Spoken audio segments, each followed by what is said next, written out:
Hi everyone, Becky here. All right, so this is the textbook, what we're doing.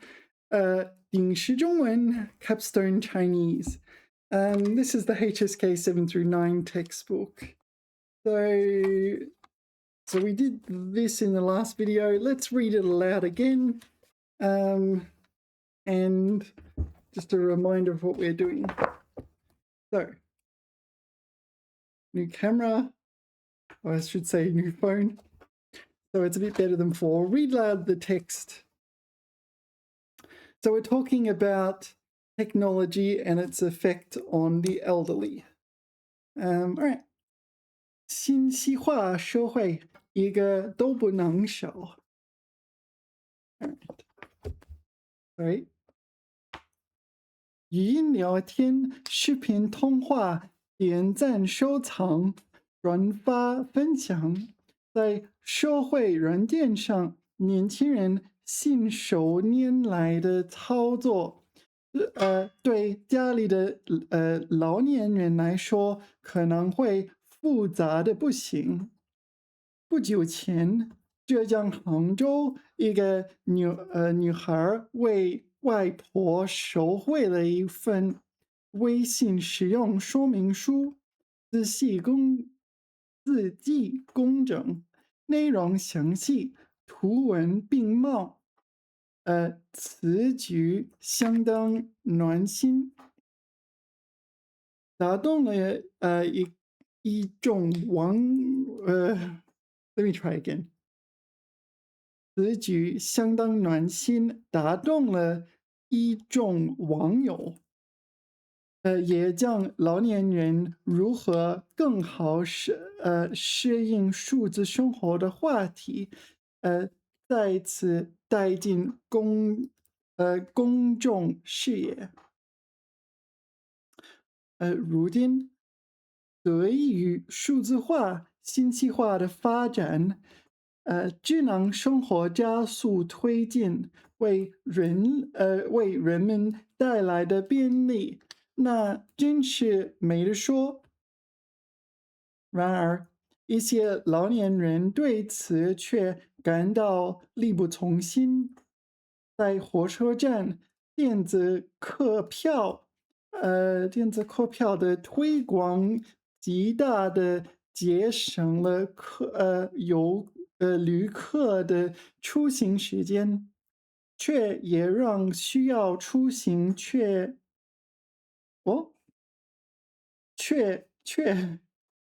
也让需要出行却不会网上购票的老人不知如何是好。Let me try this again.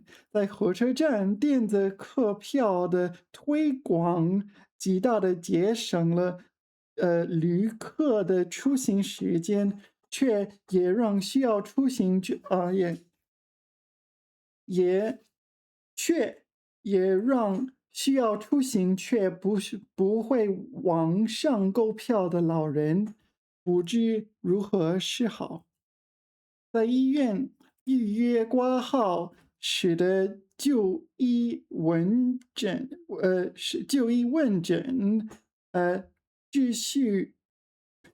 序井然。Yeah, it's after lunch. After lunch, I get tired. 在医院预约挂号，使得就医问诊秩序井然，但一筹莫展的老人不得不站在挂号机前，寻求导医的帮助，在餐厅扫码点餐。移动支付方便又卫生，而还在使用老年机的人，就会无所适从。对上了年纪的人来说，连看似微不足道的生活细节，也有可能构成一道数字鸿沟。造成日常生活的不便，更不用说新冠疫情防控期间，由于老年人没有健康码，以致无法乘坐公交，甚至无法出入小区的情况屡屡发生。不好意思，屡屡发生，一度引起社会关注。You see that？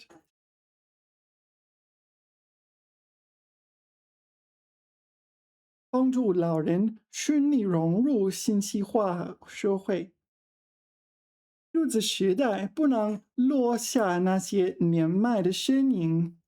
第7次全国人口普查结果显示，中国60岁及上人口已达2.64亿人，14.517。全国69岁及上老年人口预计将超过3亿，占总人口比例将超过20%。中国将进入中度老龄化社会。根据统计，截至今年6月，在超过9亿的网民中，60岁及以上人群占比为10.3%。让老年人更好分享信息化时代的发展红利，需要以更多的耐心帮助他们，从而让他们更加顺畅地拥抱智能生活。Yeah, so we're meant to compare this one and this one, right? So that's their population, but that's the kind of population on the internet that are benefiting from the technology. So it's like, oh, so there's a huge gap between those statistics. 如果说传统的教育模式是从父母一代到子女一代的知识传递，那么，在信息化社会，鉴于老年人所面对的数字困境，这就需要年轻人进行文化反哺，帮助老年顺利融入信息化社会，是义务也是责任。在浙江嘉兴图书馆有一门专门课程，教授如何开关手机，怎么联网，怎样使用相机等常规操作。2019年，8名馆员共组织了159场讲座，吸引了60岁到89岁的众多老人参与。如今，越来越多的老年人拥抱数字生活，创造别样的精彩。有的爷爷奶奶戴上老花镜，认真学起了手机扫码、手机观看新闻、视频通话，跟孩子们的交流变得顺畅无阻。不少老年人也开始乐呵呵地观看网上有趣的短视频，浏览朋友圈，给亲戚朋友点赞。老年人的数字需求得到满足，使他们在物质上和精神上更加富有，生活上更加幸福美满。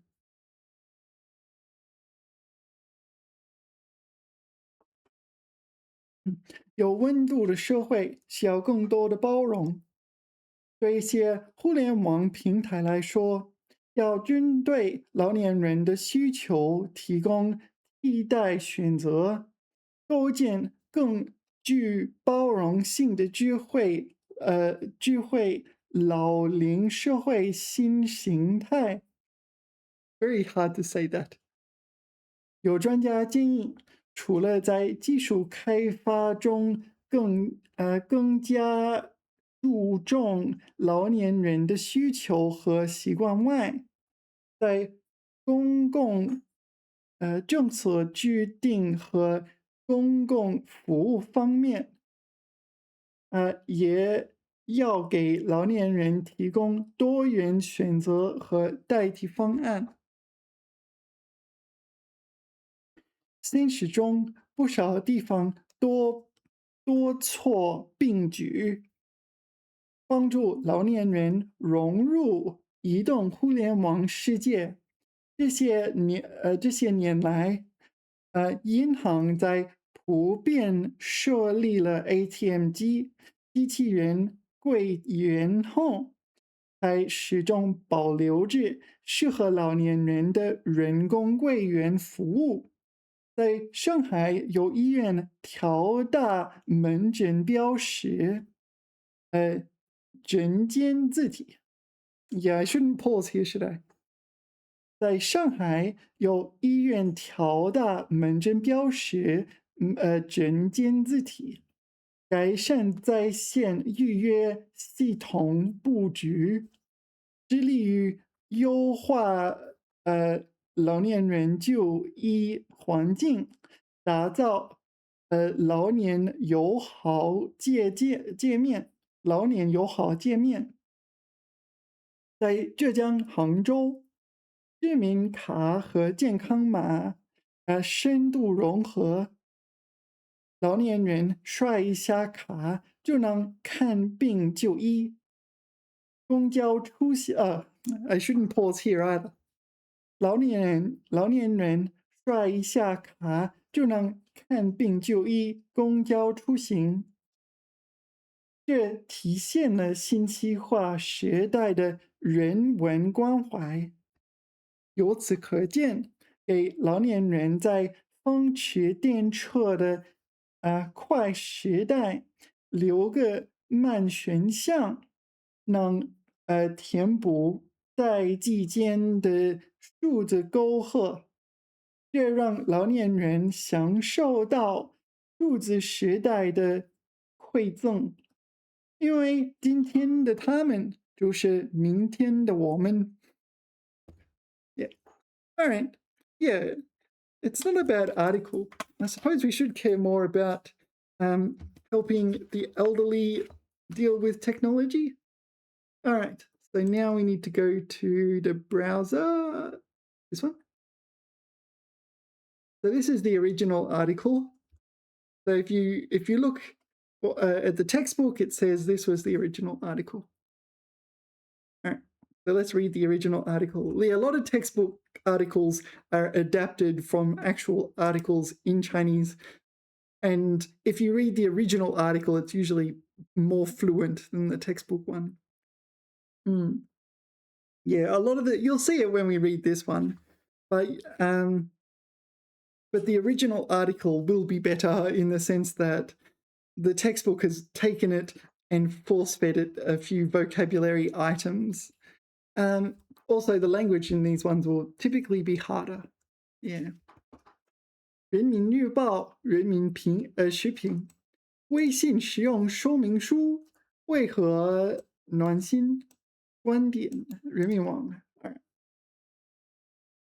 在信息化社会，面对老年人的数字困境，需要年轻人来帮助父母和祖父母辈进行文化反哺。语音聊天、视频通话、转发分享、点赞收藏，在社交软件上，年轻人信手拈来的操作，对家里的老年人而言，sorry，对家里的老年人而言可能会非常复杂。Yeah, here they changed it, right? In this case, the textbook is harder. Usually, or at least for HSK 6, the textbook, they make it easier. They kind of dumb it down. What did the textbook say here? Instead of 会非常复杂. What did the textbooks change it to? Oh, 会复杂的不行. Yeah, they use more advanced grammar in the textbook. Yeah, this is too easy, isn't it? 不久前, yeah, they changed that as well, didn't they? What did they change it to?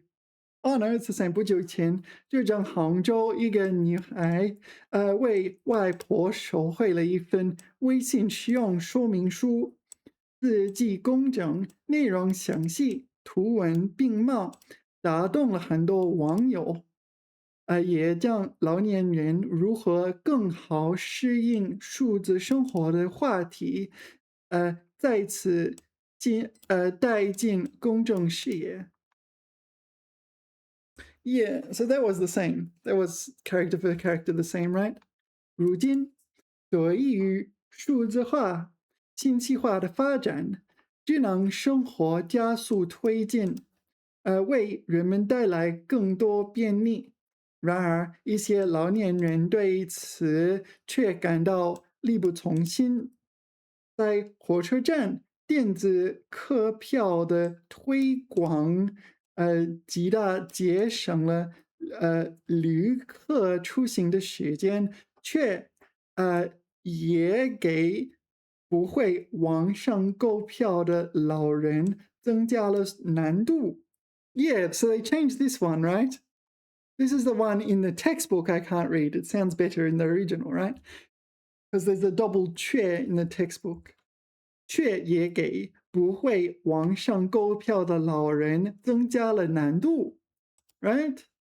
Increase the difficulty for people who are like old people who are unable to buy tickets online. 在医院预约挂号有助于就医问诊秩序井然，但一筹莫展的老人不得不站在挂号机前寻求导医帮助。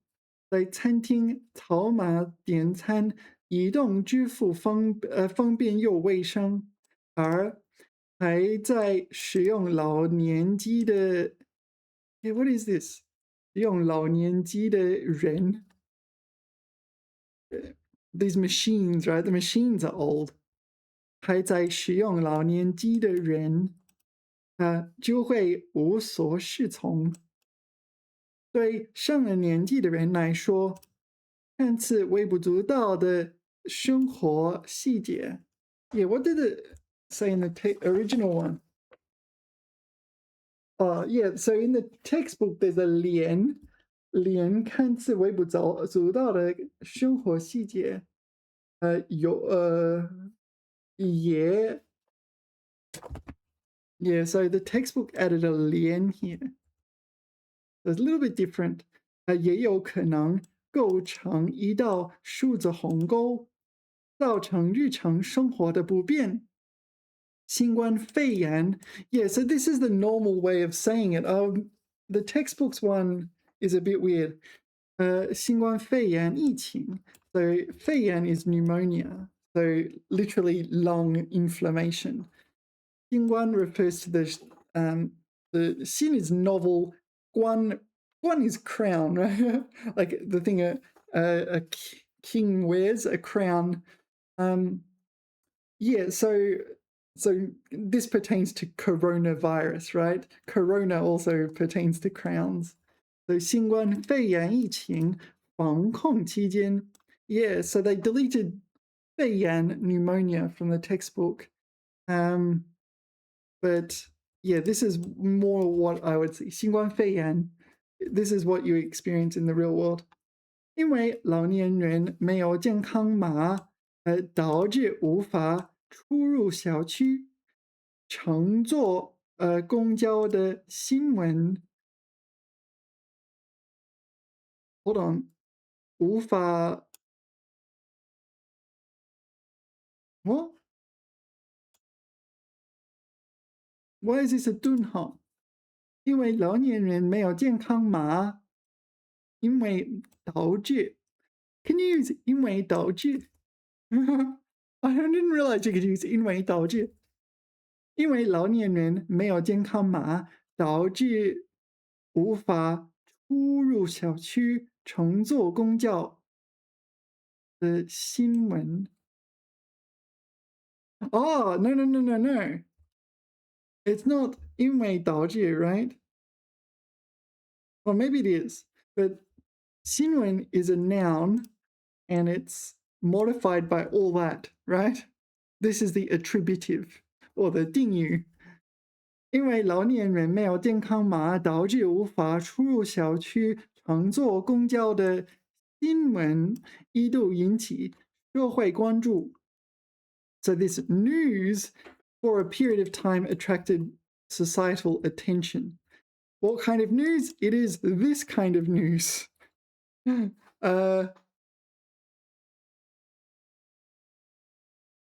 Is this correct though? Like, can you use 因为导致? Let's go ask the AI. Is 因为导致 a grammar pattern?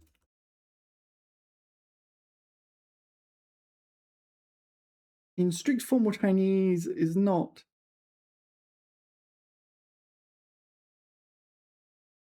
So let's go ask the AI about this one.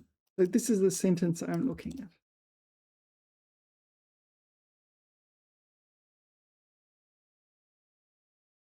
Yeah, this is what I would think. So something is going on here.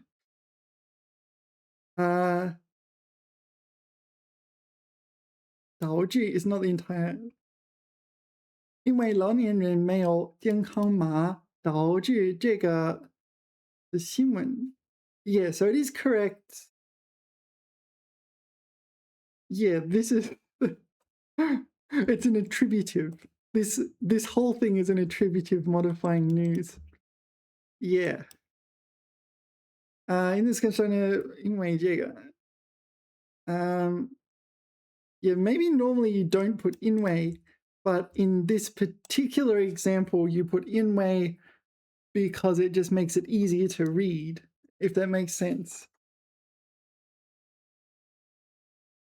Something that will work. I don't know, but at the same time, I don't think I want to copy it, so let's move on. All right. 数字时代不能落下那些年迈的身影。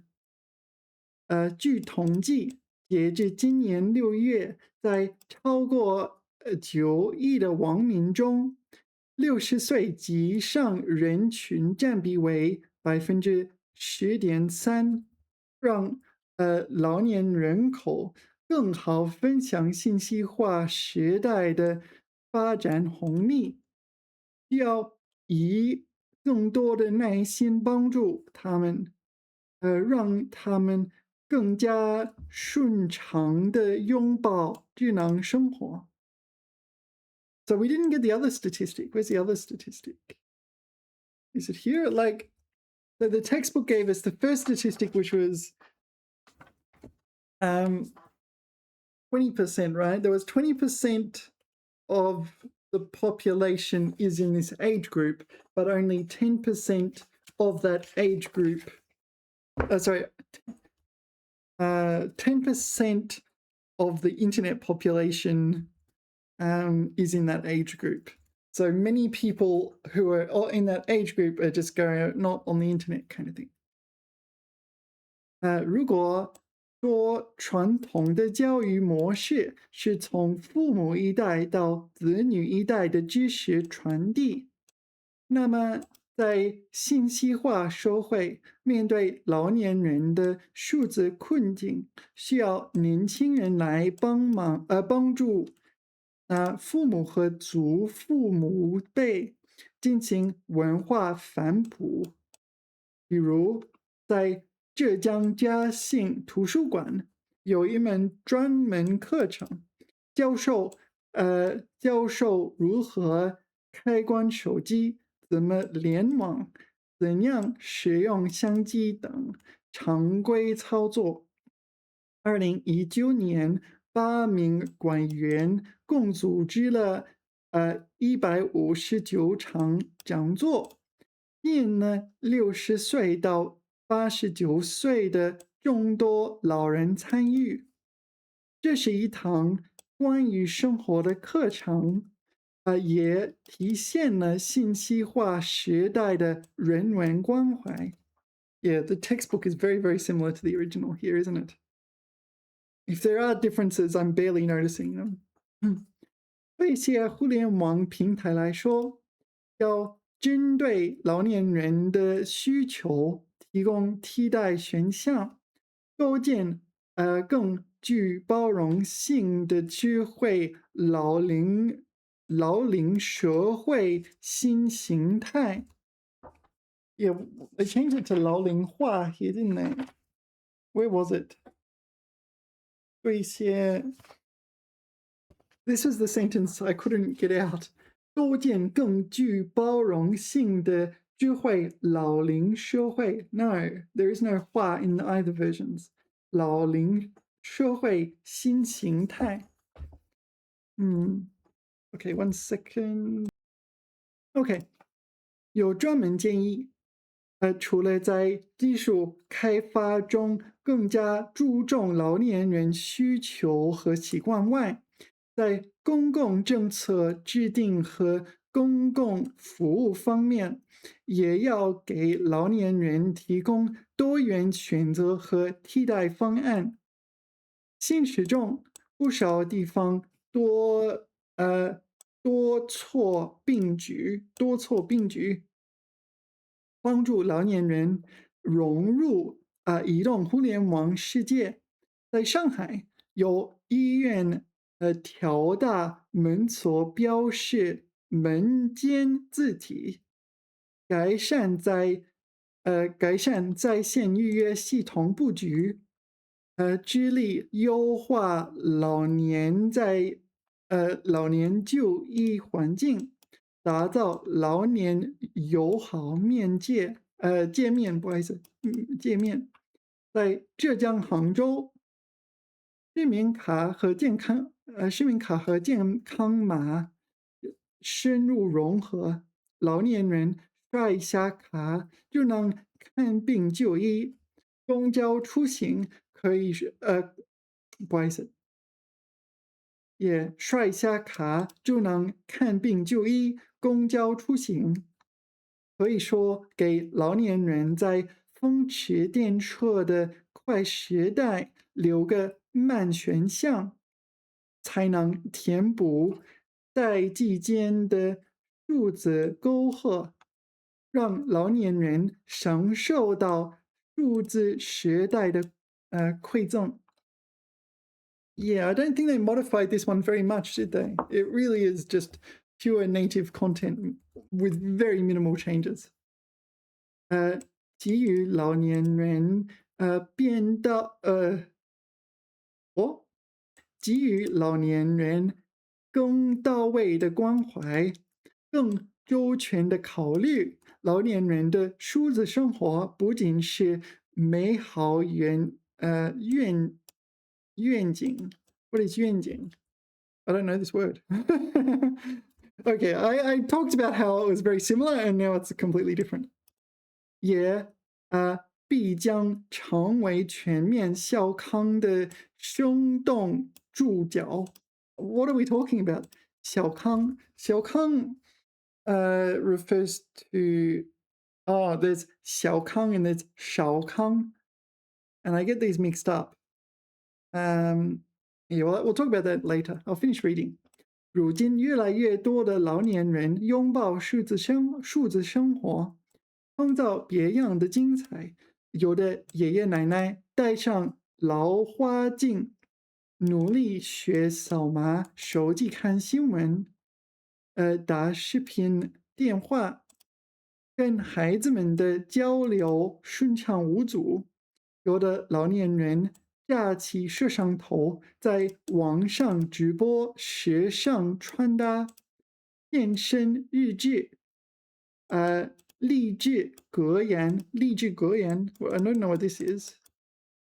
跟上日新月异的时代流潮。Yeah, so they're talking about not just old people being left behind by technology. There's also plenty of old people who are embracing technology. Yeah, and doing things like live streaming. I'm old. I can still live stream. Why not? I'm still interesting. Yeah. 更好满足老年人的数字需求，能够使老年人在物质上和精神上更加丰富，使老年人的生活更幸福美满。I use 美满 here as well. I'm not convinced 美满 is a good choice of word here, but all right. All right, so the textbook had a subsequent paragraph, whereas the original did not. So presumably the author of the textbook has made this paragraph or added this paragraph. Oh, hold on. No, it was this part here. So they've reordered it. So this part here was put towards in the next paragraph. A little bit different as well. The ATMG, yeah. There's a few words here I wasn't sure about, so we'll have to go back to this mode. So, where were we? This one, 愿景, vision of the future. Oh, it won't let me color it in. One sec. Yeah, I couldn't figure out. I have a browser highlighter, which just lets you highlight text in the browser, nothing special. Yeah, 愿景, vision for the future. Why did they get rid of this? Because that's a word that's worth learning, right? The textbook got rid of this word, 愿景. I'm guessing it's a HSK word. 也必将成为全面小康的生动助找. Okay, 小康. Okay, so 小康, this one, as opposed to 大同. Okay. So Datong, there's a city named Datong. I think I've got a video from Datong. One of my videos will be from Datong, I'm guessing. I've been to Datong, but this Datong refers to this Confucian ideal. Presumably the city Datong was named after the Confucian ideal. Great harmony. 小康, near ideal state of society. 小康大同. 小康的生动注脚 footnote. Ah, right. That kind of makes sense, right? It's so this is the foot. Yeah, 注. But why is it not 脚注? I usually use 注释 rather than 注脚. 也必将成为全面小康的生动注脚. 生动, what's the relevance here though? Lively footnote. I don't know. Anyway, the important one I should learn is this one. 愿景, a vision of the future. 愿景. Anyway, so let's go back to the textbook. So, yeah, you see, a lot of textbooks provide the original source for their articles at the end. Very seldom do you actually get textbooks that write their own original content. So you can just go and read it online. And I very much encourage you to do that if you're learning. Go track them down. Because usually the difference between the original and the one in the textbook, the two versions, can tell you something about what the author is trying to teach you by means of textbook. All right, let's do whatever it's telling us to do here. I don't know. I guess we'll find out. I haven't done this yet. All right. All right. 什么都不行.表示程度很高。Yeah, this is a compliment. I believe, I believe a HSK 5 student should be able to handle this, maybe even HSK 4 student. 在社交软件上，年轻人信手拈来的操作，对家里的老年人来说可能会复杂的不行。So this is why they added it to the textbook, why they modified that part, because they wanted to stick in this grammar pattern. 一家人终于要去旅游了，儿子幸福的不行。Yeah. So this 不行 here, it doesn't mean much beyond very, very excited, really.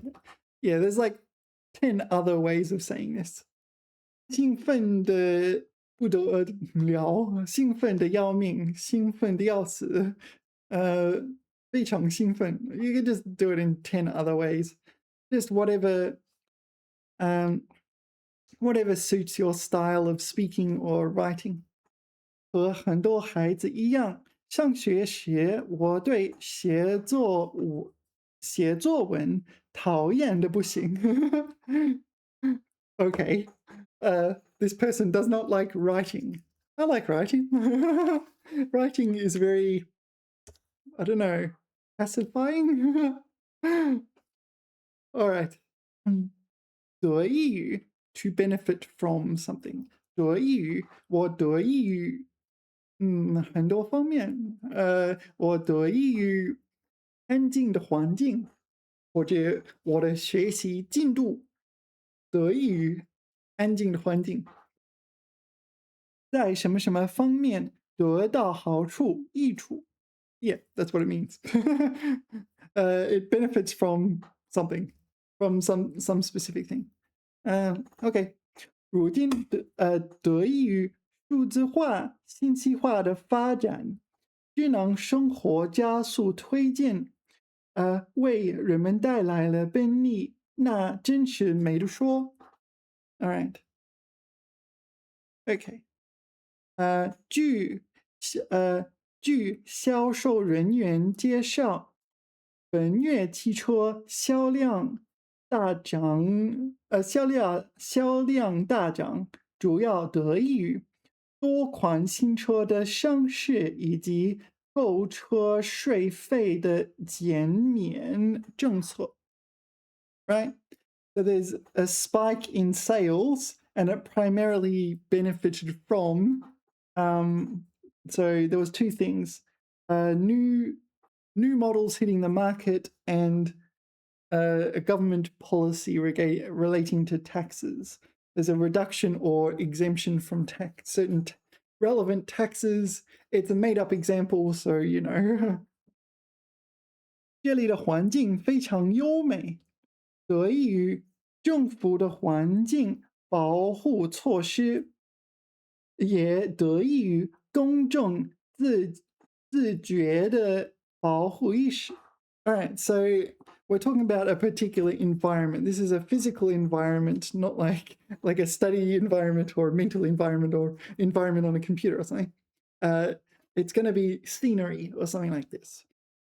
Now, it's beautiful. Why is the scenery beautiful? Why is this environment beautiful? It has benefited from the government environmental protection procedures and public awareness of 环保 environmental protections. All right, 没得说. Yeah, this one's new for me. Maybe I studied it at some point, but yeah, it sounds more oral to me. 没得说，也说，没有说的，没有说的。It kind of seems like it goes without saying or something like this. 为人们带来的便利，那真是没得说。I think it's very close to this. It goes without saying. I'm not sure if it's the best translation. 那家餐厅的服务真是没得说。No, it's not. It goes without saying. That working hypothesis is not consistent with that second example sentence. So I need a better translation. 你今天面试的表现没有说的，回去等通知来上班啊。All right, I have no idea. I'm going to color this one in as well.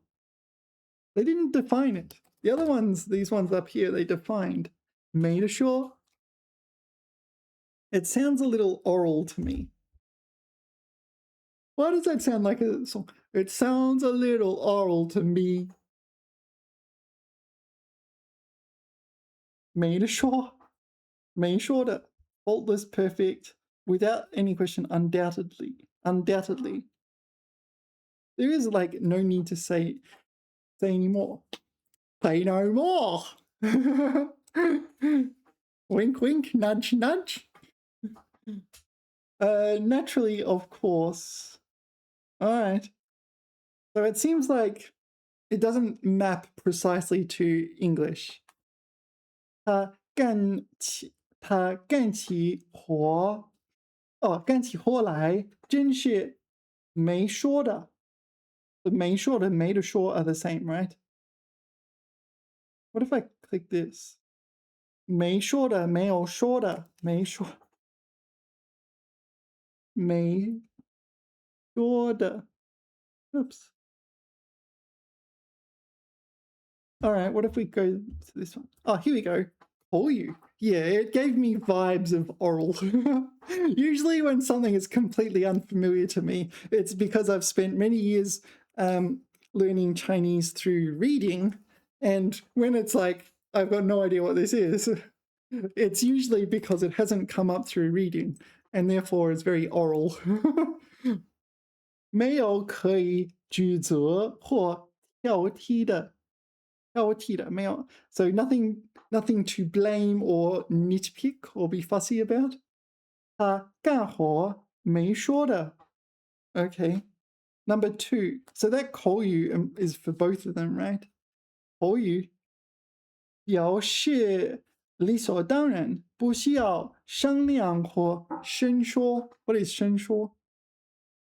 Express claim. I feel like I've encountered that at some point. 这个忙一定帮咱哥俩没说的. Okay, so like obviously I'm going to help you. I mean, we're brothers. We're brothers. We're brothers, not necessarily brothers in the sense of like biological brothers. Yeah. Like just close male friendships, right? 他干的工作真是没说的。他干的工作真是没说的。他干起活来真是没说的。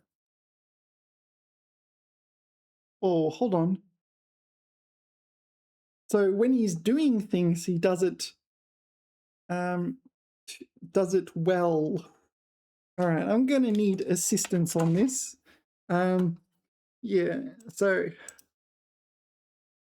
my textbook introduces 没说的 没得说 what was the other? 没有说的 can you give me a hand here, please? Critical heads up are not all standard. They mean completely different things. Wait, really? What? Okay, not all standard mean this one. Hold on. No, is it my textbook or is it me? It could be me. 没说的, the most common one. Most common and useful one. Okay. Standard everyday phrase, two very different meanings depending on context. No need to say 没说的. All right. So no, goes without saying no. I no complain. Excellent, flawless. It is without complaint. no complain. I no complain. 这家餐厅的菜味道没说的。So there's nothing worth saying. So the assumption is what would be said were there something to be said. It would be a complaint, I guess. 他对朋友没说的。He's an impeccable friend. So this person is an impeccable friend, right? Not this friend. So this person is an impeccable friend. He is impeccable to his friends. So the de here is a particle de. Yes, and it's just all right. Made a short regional spoken variation. Not a standard Mandarin grammar. Alrighty-o. Yeah. Alrighty-o. What am I supposed to do with this knowledge then, eh? This is not standard Mandarin grammar. You'll hear it in Northern Chinese dialect, especially Beijing. All right. Alrighty-o. 没说的. So 没得说 is 没说的 and 没有说的 completely different. Beware. My textbook literally says 没得说也说没有说的. This does not mean excellent. No need to say 没有说的. Okay. 他刚才没有说的那句话。没有说的那句话。No, this is incorrect. 他没有说那句话。他没有说那句话。Yeah, I know that. It's because you're misinterpreting it. 关于这个问题，我没有说的，我没话要说。All right. You know what? Let's ask another AI. We have one AI, yes. Where is my input? What about second AI? 豆包.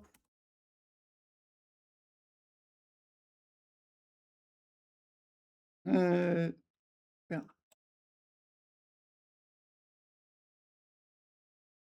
All right. Nothing to complain about, younger son. All right. 这家饭店味道服务没有说的。Right? This makes sense to me. 没有说的。他为人仗义. Is it a 成语 or something? 仗义. Loyal. Okay. 他为人. Yeah, so 为人 is a phrase, and as is 为人. So here it's second tone. 为人, he as a person is 仗义. Now this word I don't know, but all right. 仗义 loyal. 没有说的, you can't fault him. He is very loyal. 没有说的. Okay, neutral, slightly form spoken. 事实摆在这儿. 没有说的. Nothing more to say.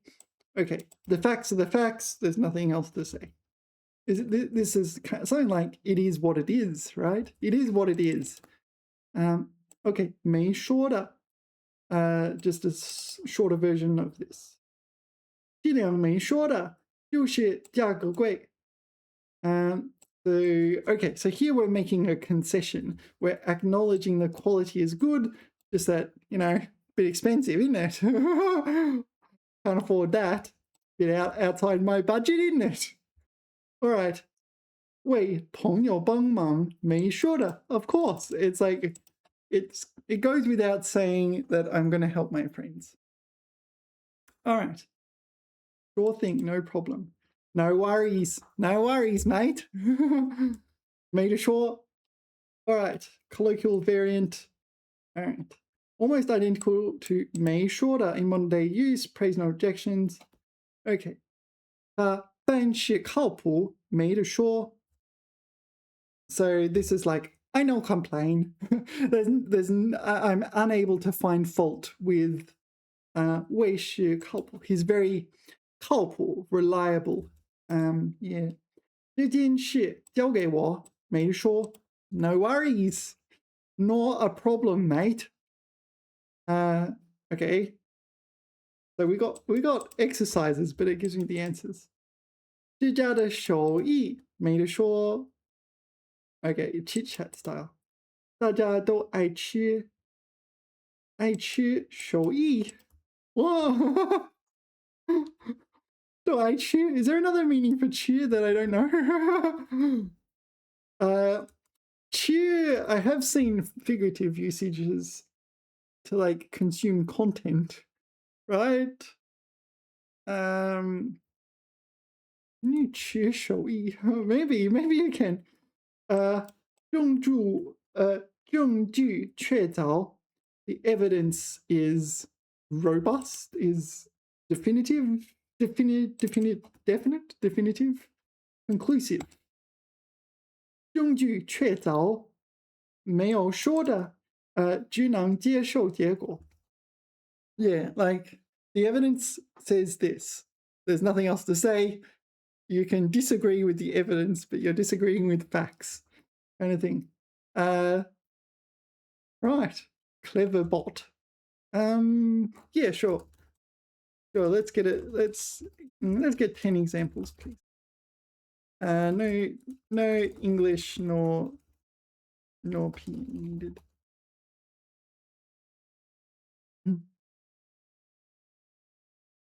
All right. 这家店的菜品味道没说的，回头客特别多。Is it? 回头客特别多。回头客 Yeah, return customer. I have encountered this. 回头客特别多 because the food there is fine. 朋友之间互相帮忙，这事儿没说的。这个人为人实在，办事能力没有说的，产品做工精细。产品做工精细，质量没得说，就是发货慢一点。Yeah, that's what happens if you get like ultra tailored furniture or things like this. It takes time to build. Yeah. 既然大家都同意，那就没有说的，直接开始吧。So this is nothing else to say. This is kind of, there's nothing to nitpick. I couldn't nitpick even if I wanted to nitpick kind of thing. 交给我你就放心，没得说，肯定给你办好。所以没得说，没说的。Something like, maybe it's like it's settled then. No problem, no worries, mate. All right, no worries. 团队配合十分默契，整体表现没有说的。Radio, 整体表现没有说的。So 默契 represents some kind of silent communication, such as in a tight-knit team. In this case, so they were well coordinated. Yeah, so there's no problems whatsoever with their 表现, their overall 表现。论吃苦肯干。So this 论, I've seen it as a fancy version of if, right? 论 or maybe it's discuss. 吃苦肯干。小伙子没得说，大家都很认可他。Alright, so this 小伙子, everyone believes in him. I believe in you. I believe in 小伙子。事实已经摆在眼前，没有说的就能服从安排。Yeah, 摆在眼前。Do you know where I recognize this from? You know Genshin Impact? Genshin Impact, you can go fishing. If you go fishing, Paimon, whenever you catch a fish, will say something like, what is it? 胜利摆在眼前. Victory is at hand. So I remember doing fishing in Genshin Impact, and 派蒙摆在眼前. Yeah, 胜利摆在眼前. 家乡这家老店的口味没说了，每一次回来都要来吃. So yeah, in China, a lot of people move away from their hometown, and when they go back, they kind of feel very nostalgic for the local food.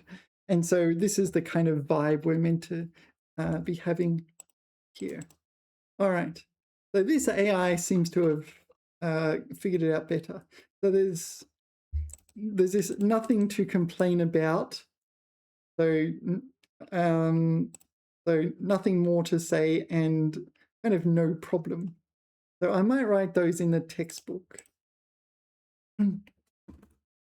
So there's kind of like nothing to complain about. I'm just going to write it in English. Let's see if I can handwrite English still. Nothing to complain about. Nothing to complain about. The second one was nothing more to say. Nothing more to say. And the third one, what was it? Oh, it's just no problems. No problems.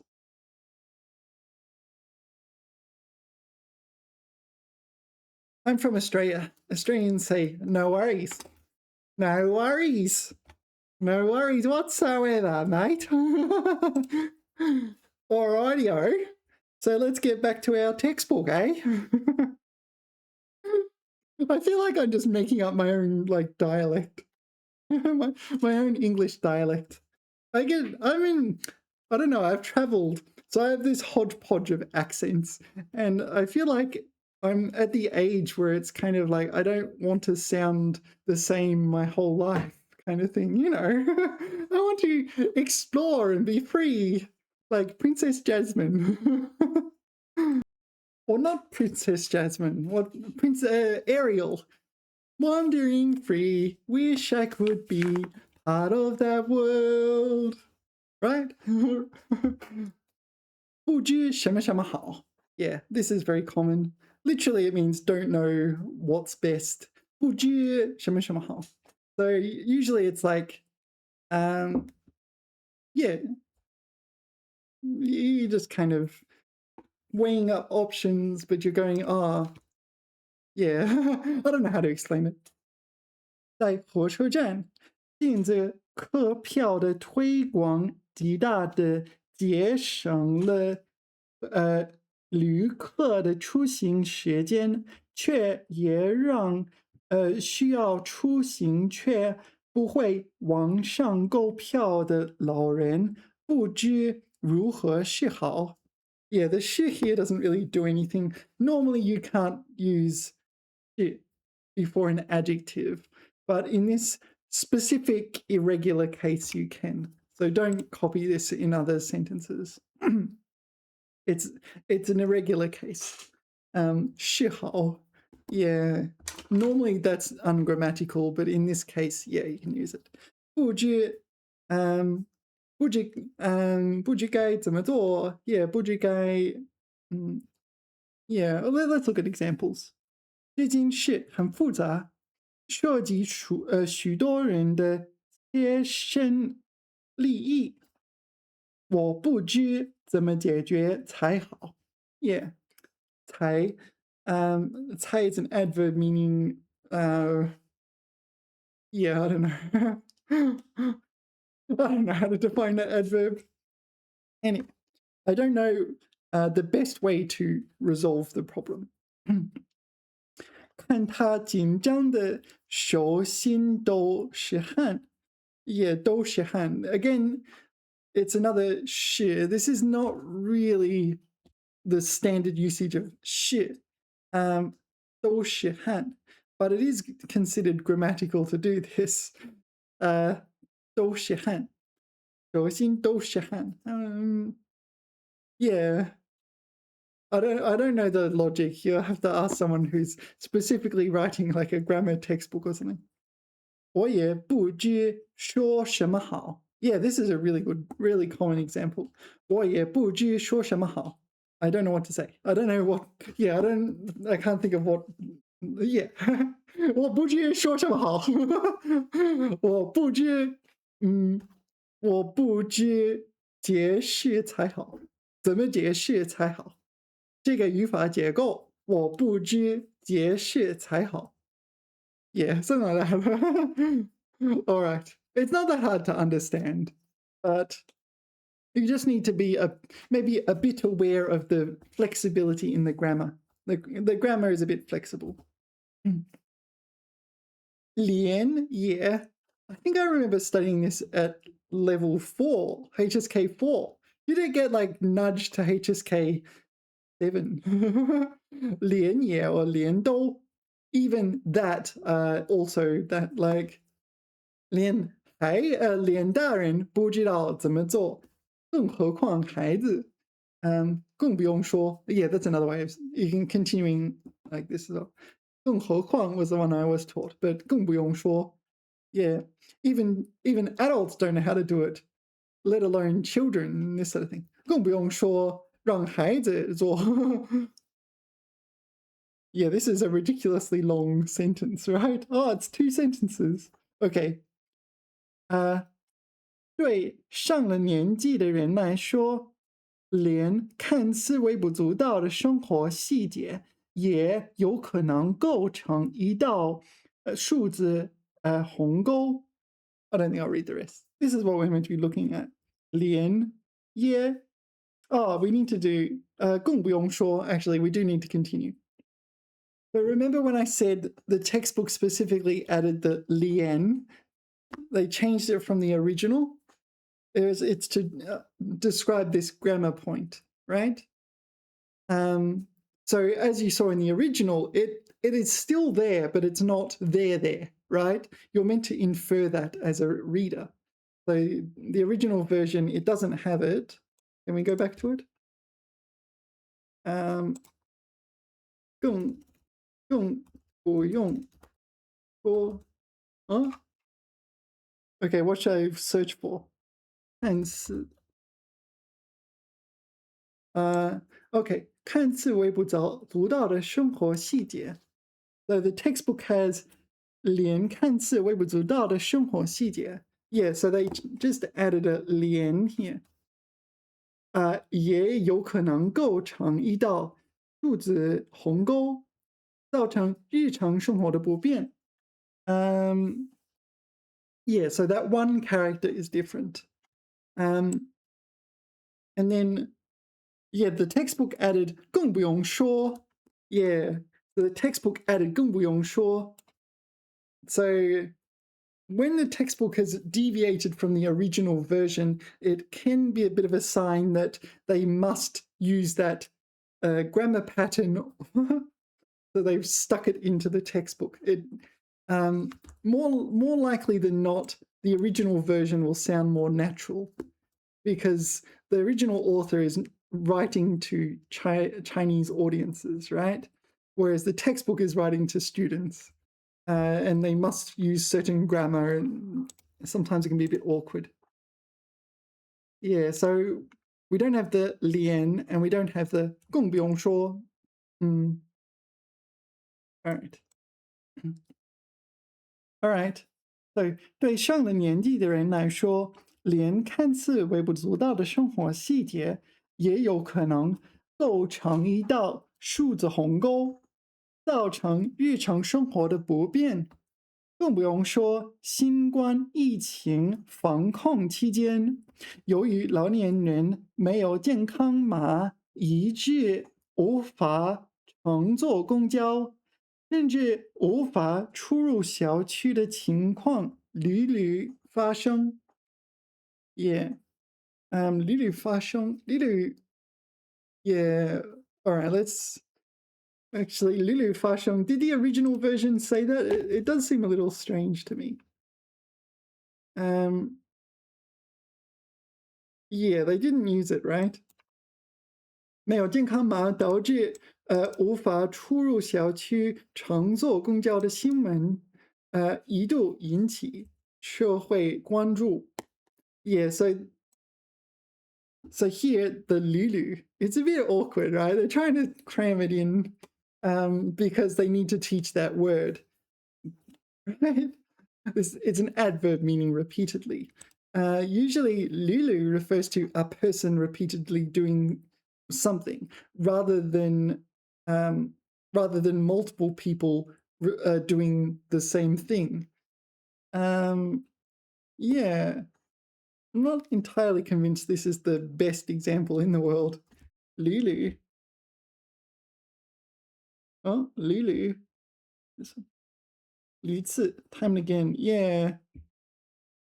Usually it's one person like repeatedly doing something, or at least the entity, the subject is constant and they're doing it repeatedly.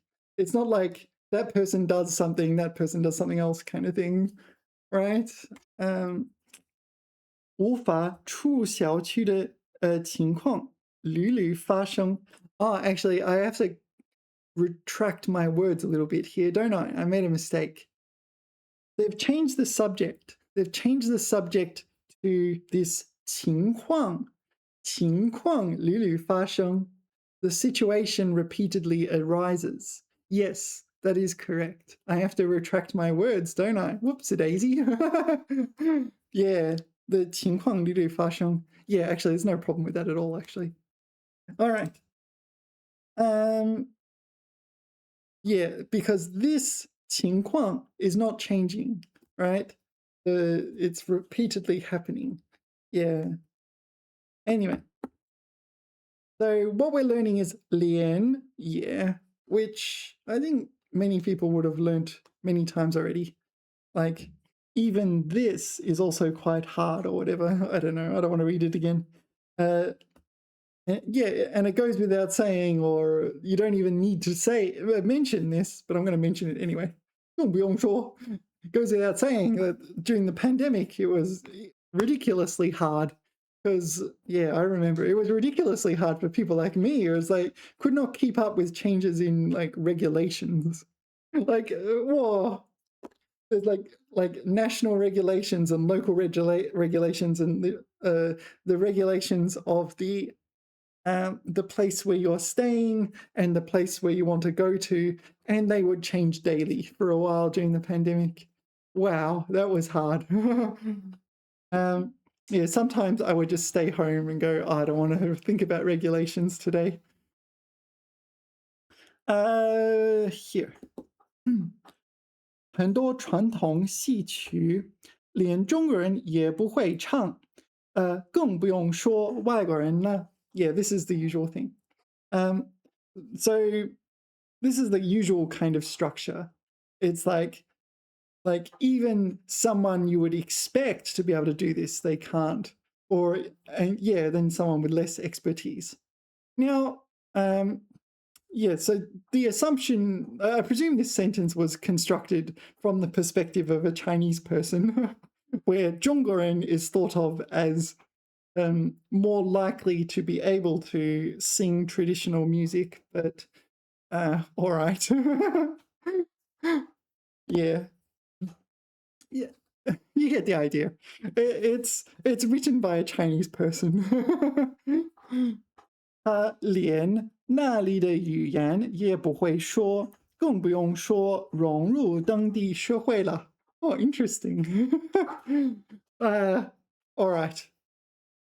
So he can't even speak the language, let alone like integrate into society, into local society. Yeah, language barrier. But yeah, so it's like this kind of precondition is not met. And so, yeah, this possibility, which has a much higher standard, is obviously not going to be met. You don't even need to mention it. Yeah.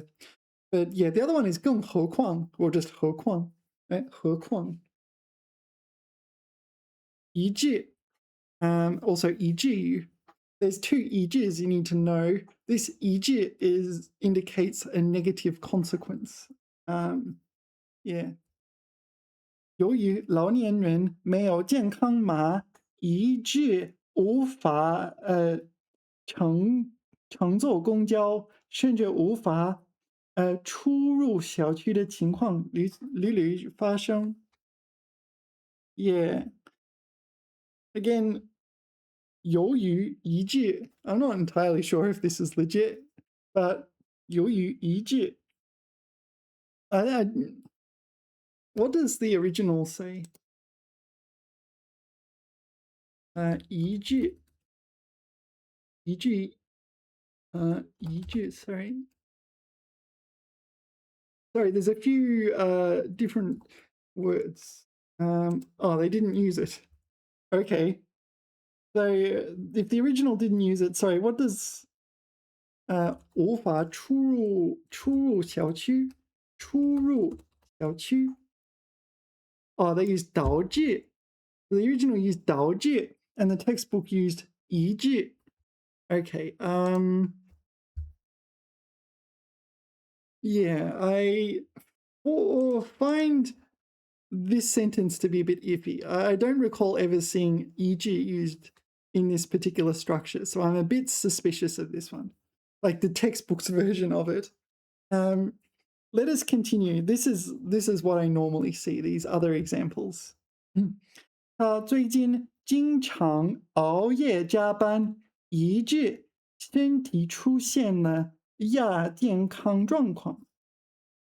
亚健康状况。亚健康。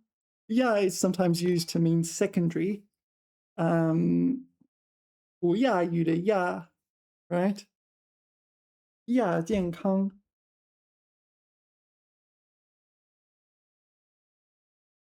Sub-health. Suboptimal health status. Wow.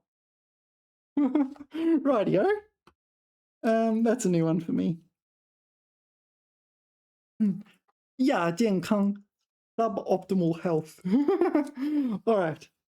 Yeah. So 熬夜加班 working overtime, staying up late at night, which has led to a negative consequence of suboptimal health. Right? You get the idea. 由于资金迟迟不能到位，以致这个项目一直停留在图纸上。All right, so we've got 由于一致, so maybe it is fine. I mean, I presume whoever made the edits to the original is an expert in some way, so I shouldn't second guess them too much. But at the same time, I have seen some kind of disasters in other textbooks. So, you know, I'm maintaining a healthy skepticism. Anyway, so the funds were like sluggish. They 不能到位 迟迟不能到位. So it's kind of, the funds are sluggish and inadequate, I guess, something like this. 以致这个项目一直停留在图纸上. 图纸 is like the project end up stuck on paper, right? So negative consequences, but it is only negative consequences for this 字. Yeah. There is another one. If there is another. Yeah, there is a second one and it's pronounced the same, and you need to be alert but not alarmed to that possibility. 一致. There's a second one. To the extent that. This one. Yeah. 一致. 有些列车超载如此严重，以至于他们的悬架都被压垮了。Okay, this is a negative consequence. They probably should use the other one. Probably should use the one in the textbook, but anyway. 我非常害怕，以致不知如何是好. Wow, there you go. That's the one we had a few items back. 他们看上去很憔悴 something like that, right? 憔悴，以至于顾不上太多。以至于 yeah, so you can stick the u sorry the u you can stick the u afterwards.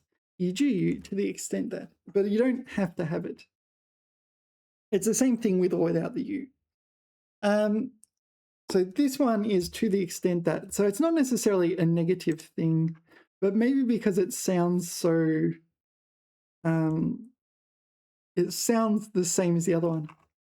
Yeah, I'm kind of unconvinced. So, 以至于, I'm unconvinced you can use 由于以致. But let's see if we can find counterexamples. Like, if I'm wrong and I need to know it. But if the textbook is kind of trying to use this and sneak it by me and maybe no one will notice, yeah, there is no 由于, right? There's no inways, there's nothing like this, right? I think the textbook is trying to pull a fast one on me, right? Let's go ask AI. Can 由于一致 sorry, 一致 be used together? Oh, all right. Well, a very important catch you need to know. Standard formal pattern, widely accepted in written Chinese. Right, all right, so no, textbook wins yet again, eh? No, I find it useful for learning to maintain some level of suspicion, because even proving myself wrong, I'm like, I will remember it now. Okay. 由于他粗心大意，一致这次考试不及格. All right, so due to his carelessness, he did not pass the exam. So negative consequences. 由于连续暴雨，以致河水泛滥，淹没了许多村庄. Okay, so negative consequences from continuous storms. Yeah, more like storms. Heavy rain is 大雨. This is 暴雨. This is storms. 由于缺乏沟通，以致双方产生了很深的误会. Yeah, that's what I say. Maybe you already know this. All right. So, this is legit. Then, 由于老年人没有健康码，以致无法乘坐公交. It's like one of these 因为所以 that really sound unfamiliar. Oh, sorry, I was off the page.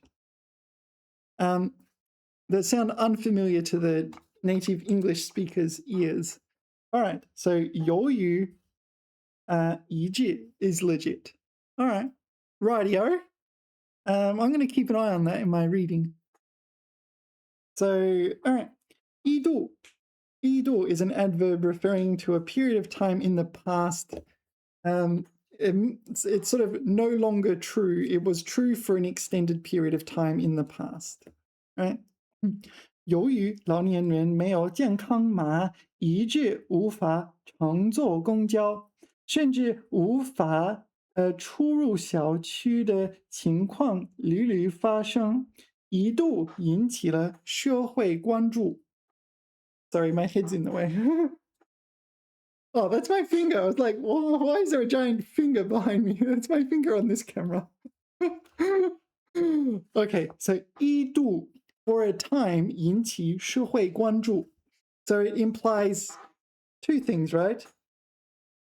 So currently it is not attracting societal attention.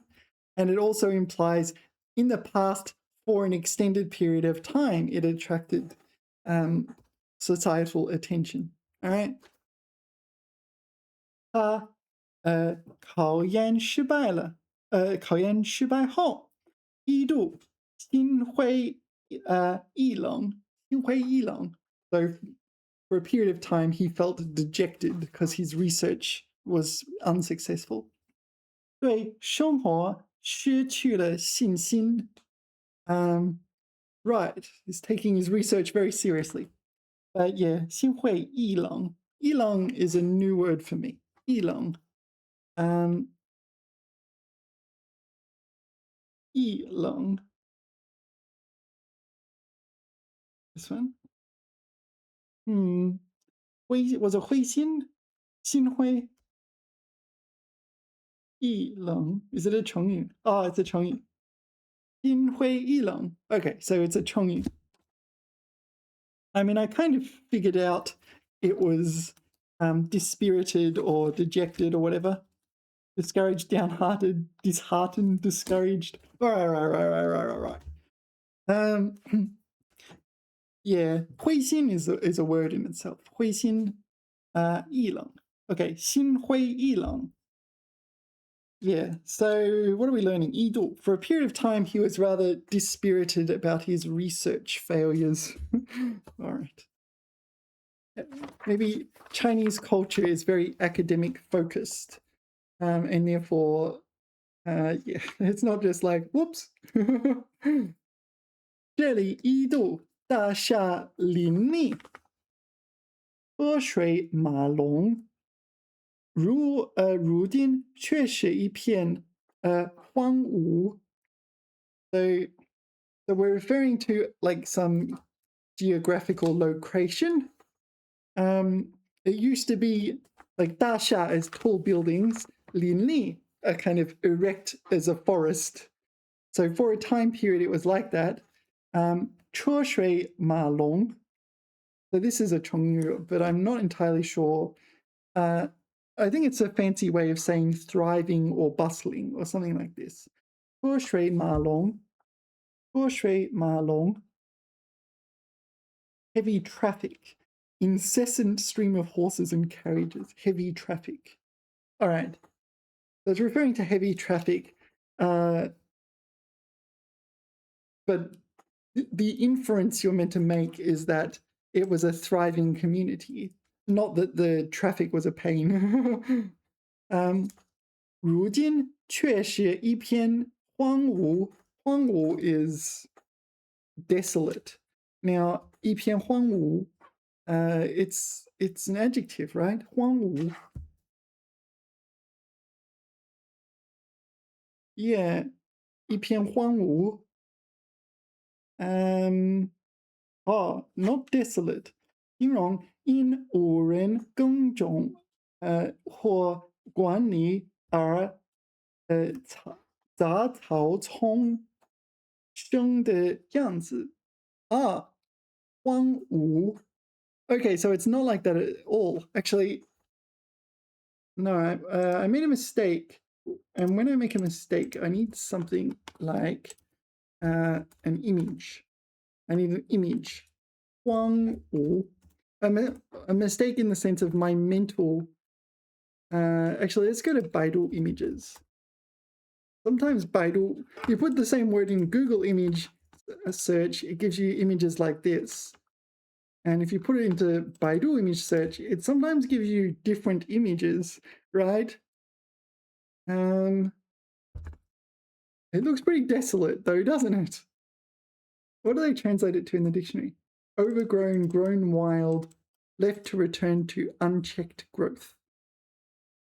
Rightio.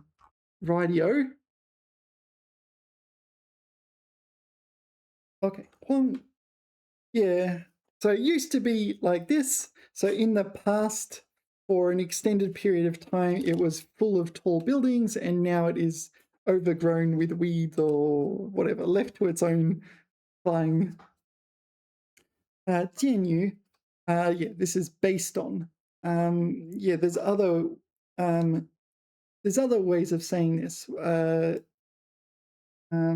Or like 根据 or something like this, or 建语. What's the more common one?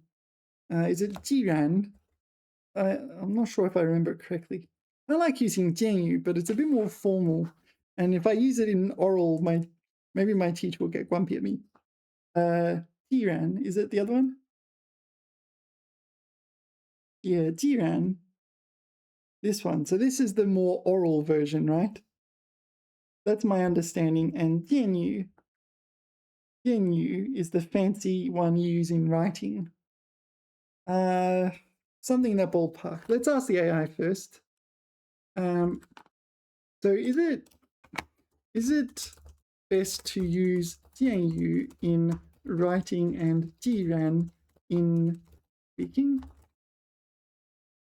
A great guess, and you are partially right.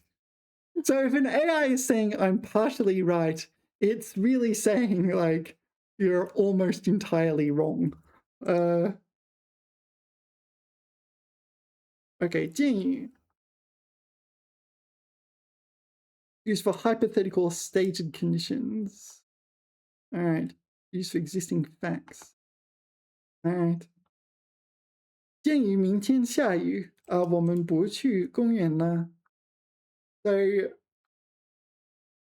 So given that this is true. Oh, okay. 既然明天下雨我们不去公园了. You're accepting the premise. So this one, you're saying this one, oh, sorry, this one is wrong.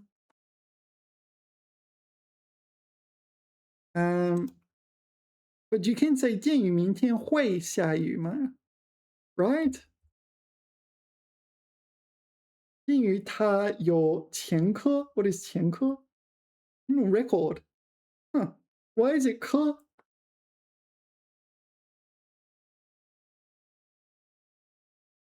To find somebody. All right. 鉴于他有前科 correct. 他们不能利用他 enroll him, like at a university, presumably. Or hire him as well. All right. 利用 Okay. 既然他有前科 this one's also correct, is it? Okay. So also works, but it sounds less formal, more like personal logical deduction. So this one, the error you can make is using 建议 for things that are not established, for hypotheticals. So you're accepting as premise. All right. So instead of 建议, is there a better way for oral Chinese? 既然, oh, sorry. Hang on, that's the one we just said, right? I'm like, that sounds really like a really good idea. So yeah, that's what I said, didn't it? Okay, this one in writing, this one speaking. So if 建议 can be used, it should, in speaking, you switch to 既然. 既然你已经有3年经验，那我们就升你为经理吗? All right. 因为 all right. 建议因为天气不好，所以比赛取消了。All right. 你看，你想想。OK， 你看，最近表现这么好，我打算给他加薪。I like the AI. It's very like we're promoting people. Very positive. All right. Yeah. So when we're using 建议 here, yeah. When we're using 建议, it should be for established facts and things like this. We're basing our conclusion on something. 鉴于老年人所面对的数字困境，这就需要年轻人进行文化反哺。Okay, so given as an established fact that old people have trouble with technology or the digital age, all right, fair enough. the youth should do this to repay them. All right. 鉴于目前全球金融危机尚无危为安的迹象。I have no idea what's going on here, but it's something like there's no signs that the global financial crisis has, I don't know, reversed its tendencies. 许多人开始推测经济持续将带来何种政治影响。All right, so because of this, people are inferring that it will have political ramifications.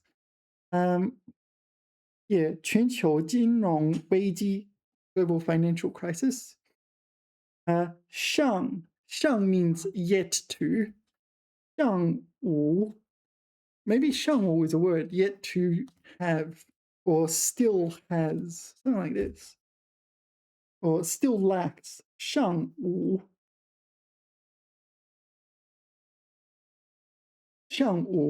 not yet. 上无转危为安. That sounds like a 成语. So 上无 is a word, and I don't want to put two yellows next to each other. So 转危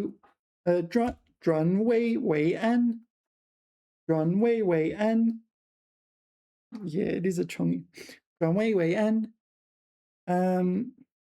So get through the danger. All right.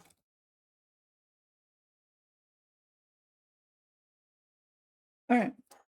So 鉴于目前全球经济危机尚无转危为安的迹象。迹象 is like a sign or indication, such as a sign or indication that the I don't know, the employment rate will rise or something like that.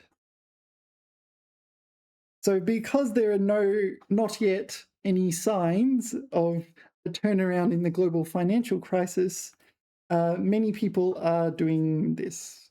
It doesn't matter what they're doing, but that's their justification for doing it. 鉴于气候变化带来的不确定性，该国农业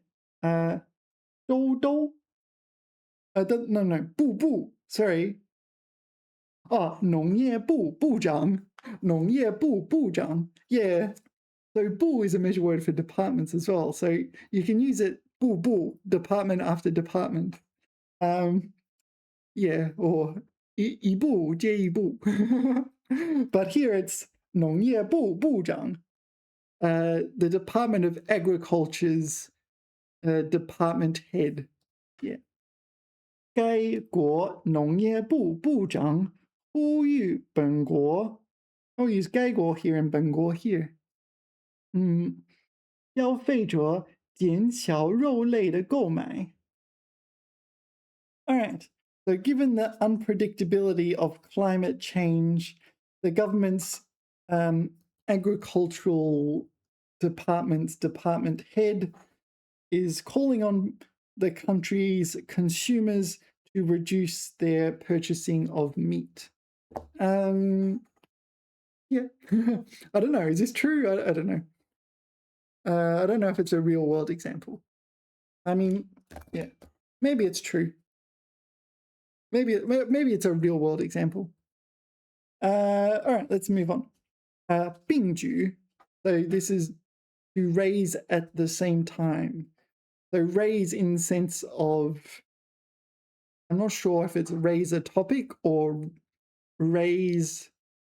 No, it's probably not raise a topic. It's probably, I don't know, like conduct or engage in. 不少地方多措并举，帮助老年人融入移动互联网世界。也多措并举 So multiple actions carried out at the same time. So 举 will be 举行的举, right? Conducted. Yeah, so like simultaneously conducted or conducted in parallel. 编写银子与银质并举. So presumably these are some policies or something in that ballpark. 积极引进先进技术、管理经验和高素质人才。高素质人才. So presumably this is some sort of company policy. These company policies, they're I don't know, they're giving them these names. 银资银智. So the company wants to attract funds and intellect. Yeah. So, yeah, and presumably these two distinct policies are being carried out at the same time. 租售并举. 租 is rent, 售 is sales. So some companies don't just do rental, they do sales of real estate as well. 租售并举的消费观念已经为许多市民所接受. Yeah. Anyway, the main thing we want to talk about is this. I don't know, the sentence is fairly generic. 致力 or 致力于. Yeah, 致力. It refers to like devoting yourself or committing yourself to something. Yeah, it's usually a person, right? 致力于. Maybe like an organization, but there are other words. It's for different entities. So like companies maybe 直向, is that the one? 直向. No, I'm not. No, not that one. Is it? What's the word? Is it 直在? Maybe it's 直在.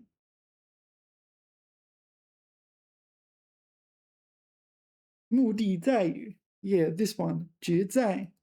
There is another 直 word. 宗旨. This one. 宗旨. That one functions as a noun, does it? 旨意. No, that's different. All right, so 直在.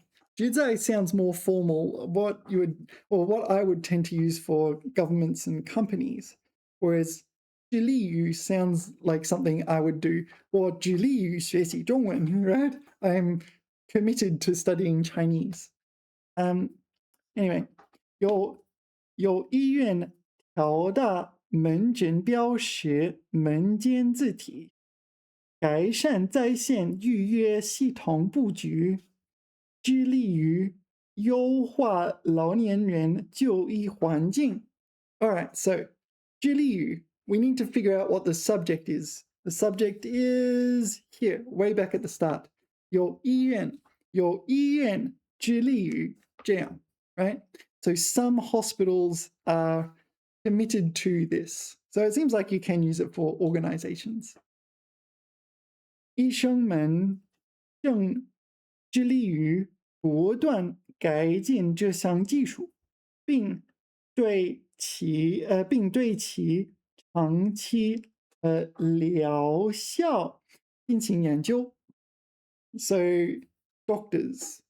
If you're using 医生们, something like this, it sounds like you have more specific doctors in mind, like a team of doctors at a hospital. Not like doctors in general, if you know what I mean. 医生们正致力于, they're committed to improving the technology and researching its long-term medicinal effects. Yeah. 李老师用尽毕生的心血投身教学，致力于祖国的教育事业. So 李老师 is committed to this. 用尽毕生 is it 毕业生 I presume. So So 心血 is like kind of like blood, sweat, and tears in English, but it's just heart blood. So presumably Li Laoshi uses the blood, sweat, and tears of a graduate student. 毕生. Oh no, 毕生 is not a graduate student. 毕生 and 毕业生. Yeah, all right, so it makes more sense now. Yeah, 毕业生 and 毕生, not the same thing. Okay, completely different words. Wow. It's a trap.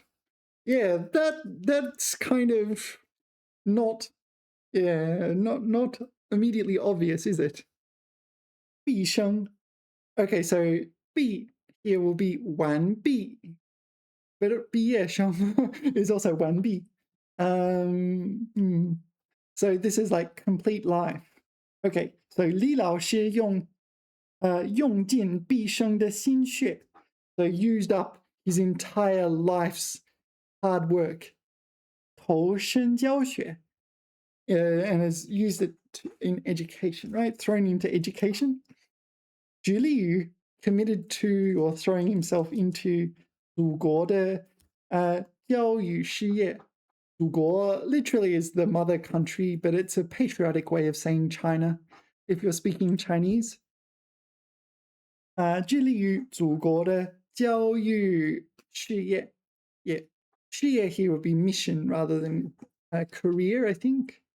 If it's because it's 祖国的, so it's the country's educational mission, right? Yeah. 由此可见, 由此可见, 什么什么由此可见? 一般? A spot? Why would you put a spot? 由此可见. From this we can see, kind of thing. Something like this. It can be seen, or but it can be seen from this. It's not just from nothing. Yeah. In English, sometimes you say it can be seen when you don't have evidence or can't be bothered providing argumentation. Whereas 由此可见 is what you use when you have already provided evidence or argumentation. And it's like 由此可见. Here's the statistics. From this, we can infer something. Yeah.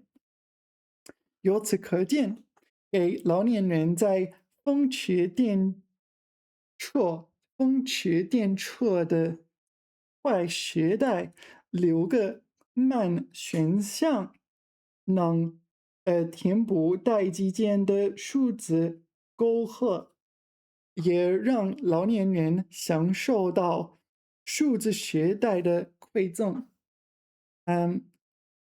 Yeah.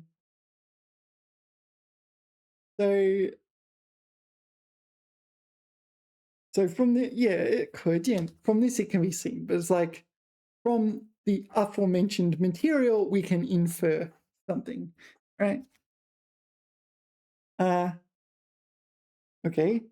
龟兔赛跑中的兔子在睡梦中被乌龟赶超，由此可见，一时领先不代表一世领先。All right, that's an interesting phrasing here. Okay, so 乌 is 乌龟, like Master 乌龟. 兔 is 兔子. Okay, 兔子. Suffer and no.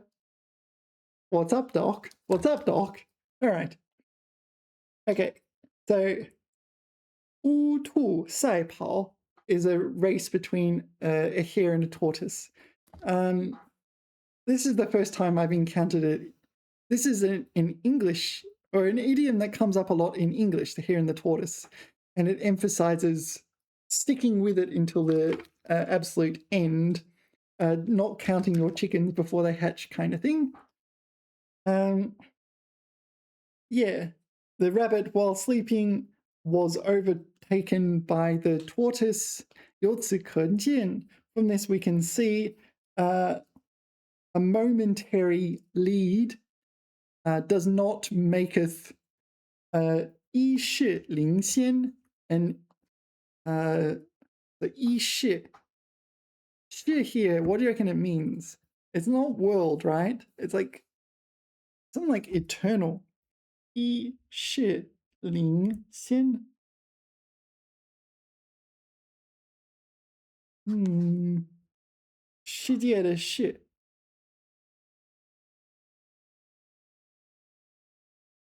Yeah. So all one's lifetime again. So what I've noticed is that Chinese people really like a nice pun, a nice play on words. Yeah, you'll see this a lot in Chinese. You'll see it a lot in shop names. You'll see it a lot in article titles. Lots of plays on plays on words, right? So this is a big thing in Chinese. You need to get used to this. So here I think 一时, 一世, that is very deliberate, right? This is like a sort of play on words. So this seems to be the correct way of saying it. 一时领先不代表一世领先. Bit of play, like a word play kind of thing. Anyway, so from the fable of the hare and the tortoise, we can infer, a momentary lead is not a continuous, lifelong lead. Depends on the situation. Sometimes when things grow exponentially, the slightest lead at the start can just be a massive advantage forever. In situations where you get diminishing returns, it really doesn't matter. People just catch up. Studying Chinese, you get to my level and people will catch up to me, right? Yeah, or I think people can catch up to me. I've been studying 20 years and people can catch up. The thing is, like I don't think native speakers are, like, even native speakers are not learning all that fast anymore, right? When you're a learner, you can learn like so many words. Yeah, and Chinese people, they kind of learned them all already. So you kind of run out of characters that are worth learning and words that are worth learning. And all the sentences you've said hundreds of times over already. And you kind of just run out of room for improvement, this sort of thing. So I think, yeah, you can catch up. Anyway, 过去黄沙弥漫. I have no idea what that means. Yellow sand 弥漫. 弥漫 is like permeate. Usually 弥漫, like spreading out and so on. Usually it's like gases though, isn't it? 弥漫. Like a smell is permeated through the room. 过去黄沙弥漫. 黄沙 might actually be the name of a beach. I'm not sure. No, I don't know. The 荒漠如今被改造成国家生态公园。政府对环保工作的重视由此可见一斑。This ban is 斑马的斑。I don't recall ever encountering this, but all right. So recently, China has been quite active in anti-desertification efforts in Inner Mongolia. One of my teachers was from Inner Mongolia, and I remember he was suggesting I go to the desert in Australia and plant trees. And I kind of scoffed a little bit. I thought he was joking, and it's like, oh, right. And he's like, yeah, I did that in Inner Mongolia. And it's like, oh, okay. That was a lot ruder than I was intending. All right. Anyway, so I don't know what this is. Is this some kind of government project for? It could be the anti-desertification efforts. 黄沙弥漫. Maybe that's the name. Maybe that's a name for desertification. 黄沙弥漫.黄沙漫天。汉语成语黄沙漫天。So this could be some sort of wordplay. It's a different one that's in the textbook. But let's have a read. 黄沙漫天是用于描述风大将地面沙土吹起的自然现象的四字成语。Yeah, it's referring to desertification. Desertification. Yeah, 弥漫的漫. Yeah. Yeah, so 漫天 is kind of covering the sky. So it is literal yellow sand is permeating in the sense of it's spreading out and causing desertification. So yeah, this has been a big problem in particular. Yeah, so I used to live in Beijing. And in Beijing, there was a few periods of time when that sand blew into Beijing and you couldn't see anything. And you had to live in that. Yeah, so this is also another issue. So in the past, this desertification or the spreading of sand, yeah, 的如今被改造成这个国家生态公园。So National Eco Park. I'm not sure. There are like these sort of actions seem to kind of be done very, very rapidly. So 国家生态公园. Oh, so it is an actual thing. Are you saying that used to be a desert? That doesn't look very deserty, does it? 国家生态公园，国家生态公园是由国家林业和草原局批准设立的公园类型，其建设基于林业生态修复工程成果，旨在 not 致力于 but 旨在 that's the one used for organizations. It's more formal. Use it in writing. 旨在通过巩固和提升修复成效，实现生态效益与社会效益的双重发挥。该类型公园主要通过拓展城市生态空间及增强生态服务功能，强化生态修复成果的综合效益。So we're not just talking about desertification. That was just one aspect. This is much broader. So it's kind of figurative, right? So a national eco park, and it's turning, I don't know, it's kind of aimed at preserving and improving places. So what am I don't need to know this. So what if we put this into Google image search? So this is what we're getting, right? 江家口, this is G. This is another fancy and. This one's used in titles of things usually. You see it in, so, what is it? Oh, in the title of the war against Japanese aggression and the anti-fascist war. Yeah, this is Chinese way of talking about what people in Western countries think of as World War II. Right? Anyway. That looks really cool.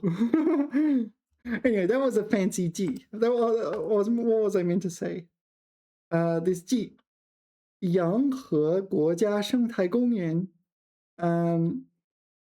Okay.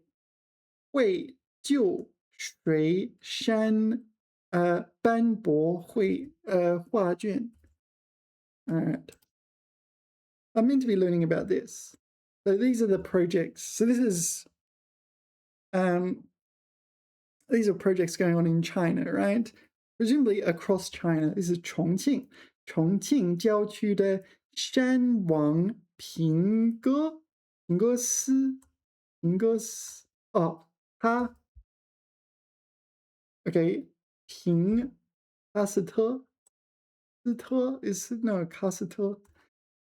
OK， 山王平喀斯特国家这个 ，all right， I don't know, but it's more like restoring the original state of nature in some places. All right.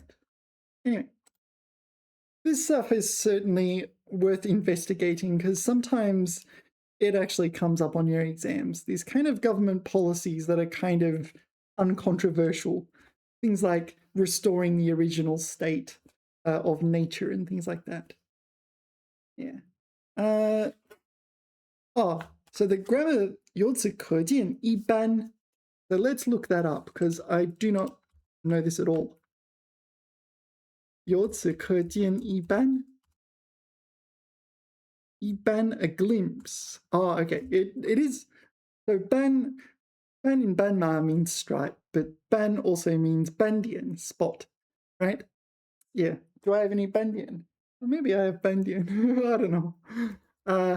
So here it's a spot, but a small item in a big scheme.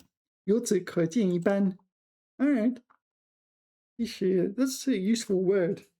A useful thing. Maybe I should learn this. 由此可见一般. Okay. So this you can get a glimpse into 企业文化的重要性. Yeah.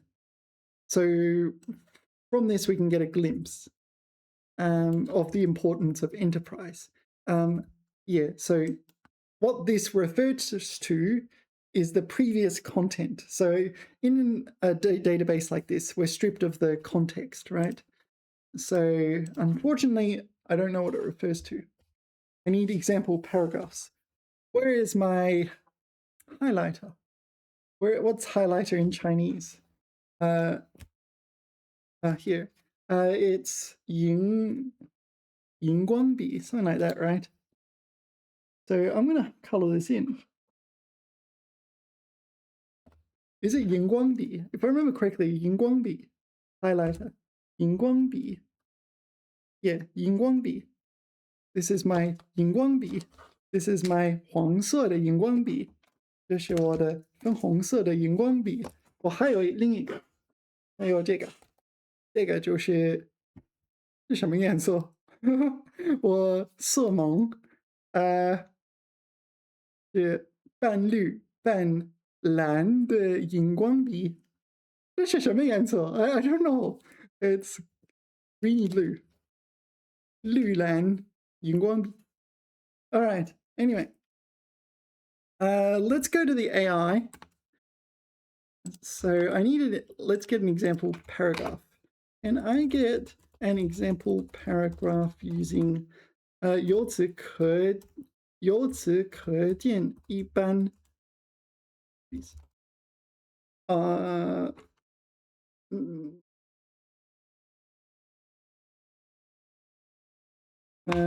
no Chinese, no English, no opinion. Just the paragraph.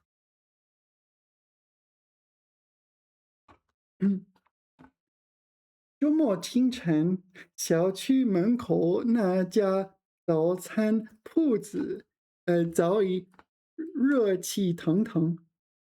做煎饼的大叔，应该说大叔，做煎饼的大叔能记住每一位熟客 ，right？ 熟客 ，the every familiar customer， 熟客的口味。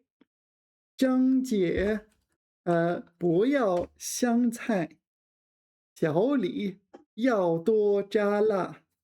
Yeah, so sometimes these surnames are used kind of like you might use your average Joe kind of thing. Not really any meaning. Sometimes I say average Chen in Chinese. Oh, I say it in English, your average Chen, representing just like your average Chinese person.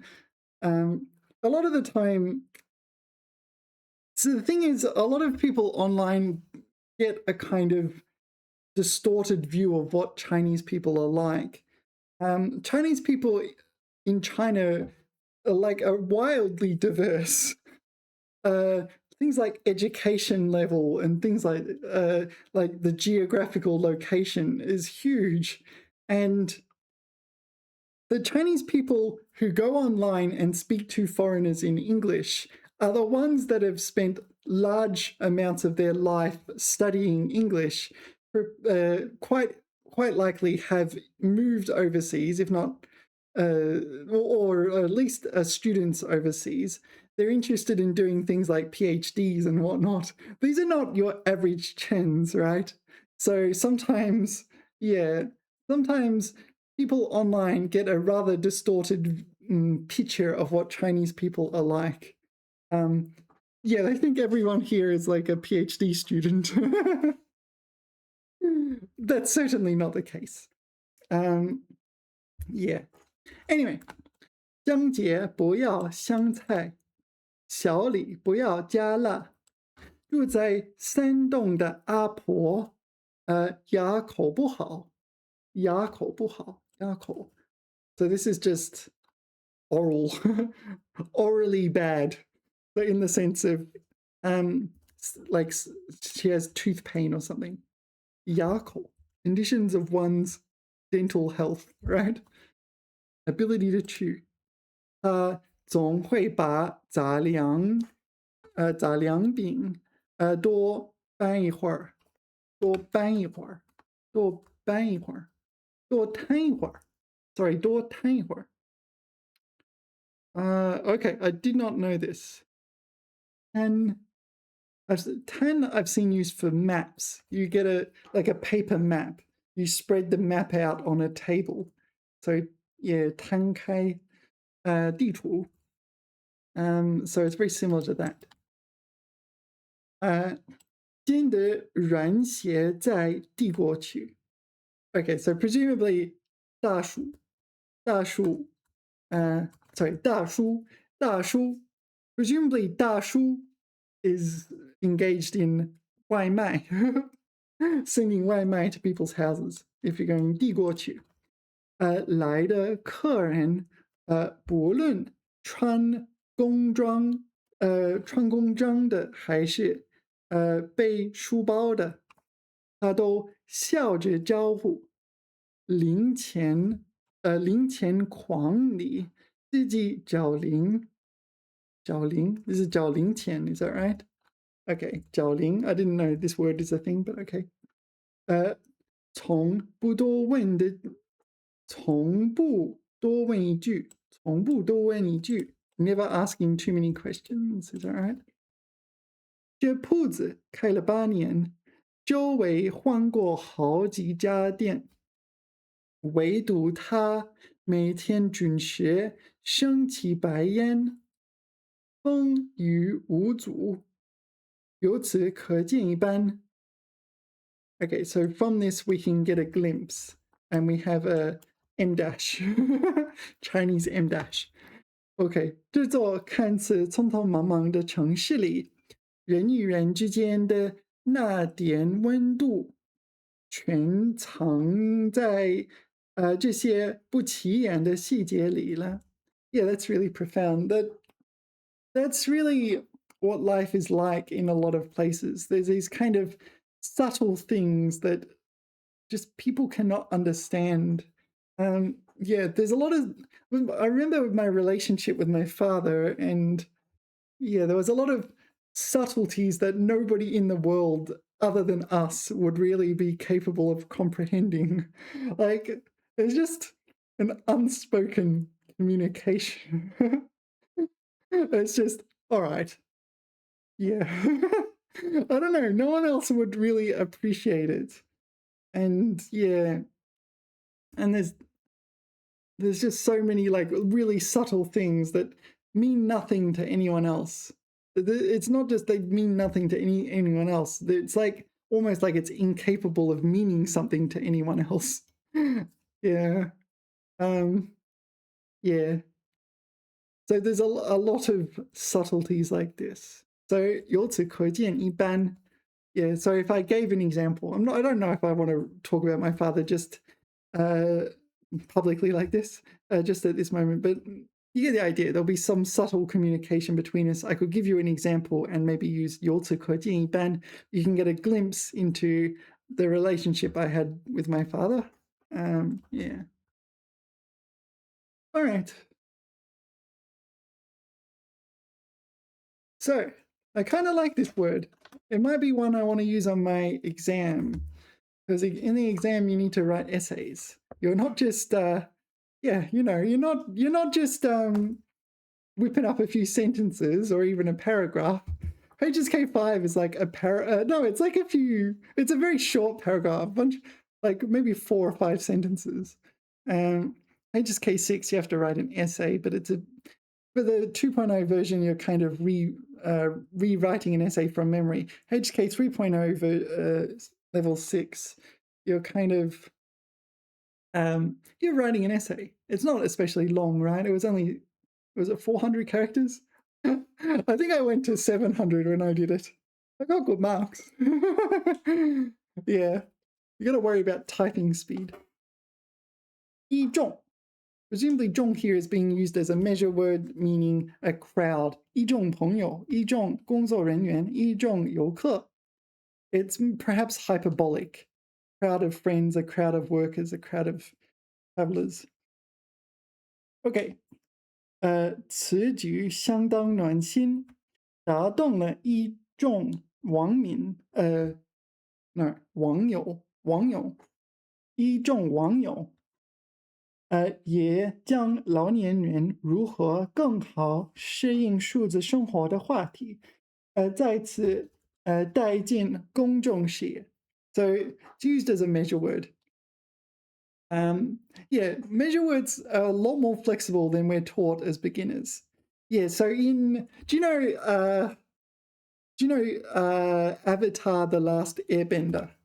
So they used a measure word 一车卷青菜, a cart of cabbages. 一车卷青菜. You know the guy in Avatar: The Last Airbender who goes, "My cabbages!" If you watch the Chinese version of it, the Chinese dubbing, yeah, when he goes to Bumi to get compensation for his cabbages, he complains that Avatar destroyed a cart of cabbages. 一车卷青菜, a cart of cabbages. Because so he's using 车 as a measure word, right? But if you look up 车 in the dictionary, you're probably not going to find it's a measure word. But yeah, so everything is measure words, right? Yeah. Okay. 自1997年于香港亮相后，该品牌瞬间成为一众时尚达人的最爱。Okay, so 一众达人, a crowd of experts. 达人 here is experts, but it's, do you remember the Frozen, and he said, is it Han? No, not Hans. It's what's the guy? Not Hans. What's the other guy? His competition.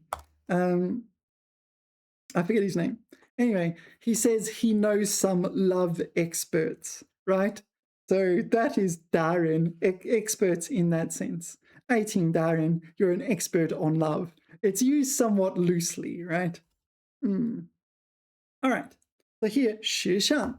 时尚is kind of like fashion, or maybe trends or something in this ballpark. The experts on modern trends or fashion. Yeah, so a crowd of fashion experts. So here we're talking about Hong Kong in 1997. What happened in 1997? Is that when did Hong Kong return to China? probably around that time, right? That's what, 30 years ago now-ish? Yeah, something in that ballpark. So I presume that's the backdrop we're meant to be thinking of. Okay, 该剧不仅汇集了一众老演员，更吸引了一批有实力的新人加盟。Okay, so here a crowd of veterans. So the lao here is not necessarily saying they're old. It implies they're experts or veterans or have plentiful experience. So they're veteran actors. So we've got a crowd of veteran actors. Ju could be a play, could be a TV show or something like that. Unclear in this context.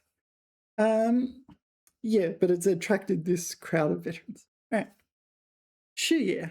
视野 is literally your field of vision. You can use it literally, but it's more often than not used figuratively to mean something like, I don't know, the scope or something. 公众视野. Yeah, the things seen by the public. I don't know. 全球视野. Yeah, this sort of thing. 进入视野, coming into view. Yeah. 退出视野. Retract your field of vision. I'm not sure what that means. 扩大视野, expand your field of vision. 开拓视野. 开拓 refers to pioneering. So if you said 开拓视野 to me, I would interpret it as meaning a new way of looking at things, right? Yeah. I'm not sure. I'm guessing it's in that ballpark. But I'm not sure. I don't recall encountering it previously. Okay. 此举相当暖心，打动了一众网友，也将老年人如何更好适应数字生活的话题再次带进公众视野。Yeah, so江 is fancy word for 把, so this is a 把字句. So yeah, use this in writing sometimes. You don't have to. So it jiangs this and puts it in the public view.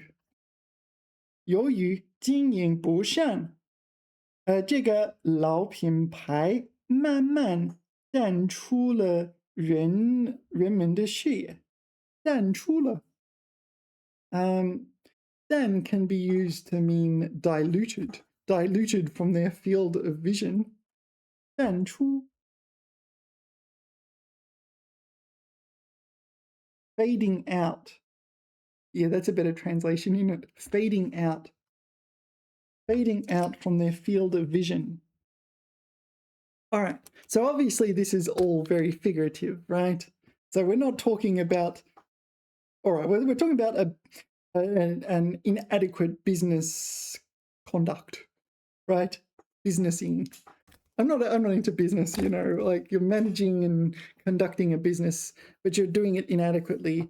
So the 老品牌, this would be a previously held in high esteem product sort of faded out of vision. You know, like I was like, oh yeah, that used to be important, like MySpace or something. I don't know. Yeah, it really, when you get to my age, you've gone through quite a few of these fads that seem like they'll be around forever, and then they're not.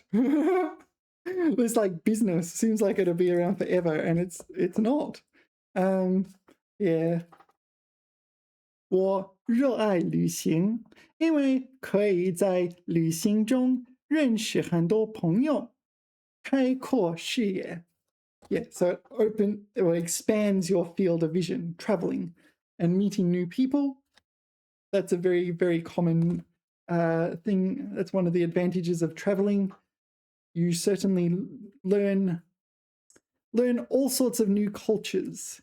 Yeah, you learn all sorts of things about all sorts of people, like peoples. And yeah, I can tell you, I've learned things I would never have learned about China living in China, right? It's just there's so much assumed knowledge. It's like before I came to China, what do I know about China? There's like a Great Wall. Yeah. I'm not even sure if I could have told you that the capital was Beijing. Or I should say before I started learning Chinese. Yeah.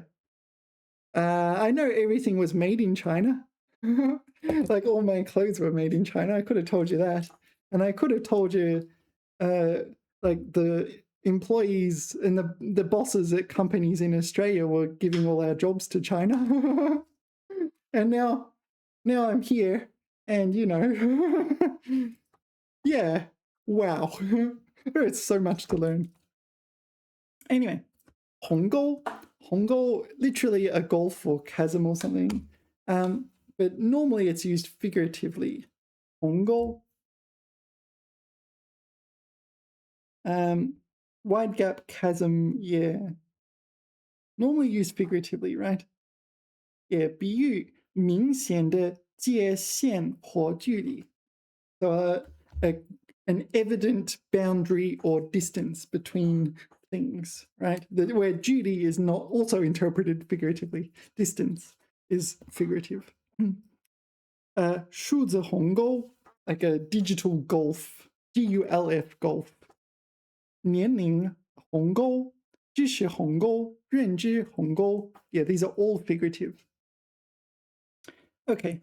连看似微不足道的生活细节也有可能构成一道数字鸿沟. So it seems Dao is the measure word for gulf. I shouldn't say gulf, should I?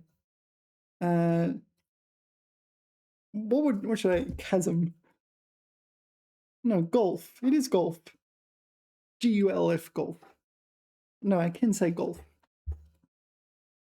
由于这对夫妻存在难以逾越的年龄鸿沟.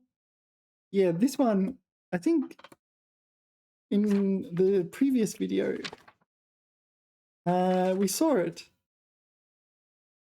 Where did I see it? Or did I put it in my notes? No. It must have come up somewhere. I remember, oh, here it is. 逾越. Very similar to 跨越, overcome or cross. Yeah. So here we're talking about 由于这对夫妻存在难以逾越的年龄鸿沟，他们磨合了几年后，还是以离婚告终。Okay, so they got divorced because of like an insurmountable gulf between them. All right, 告终. So presumably 告终 is a final goodbye, like 最终的告别.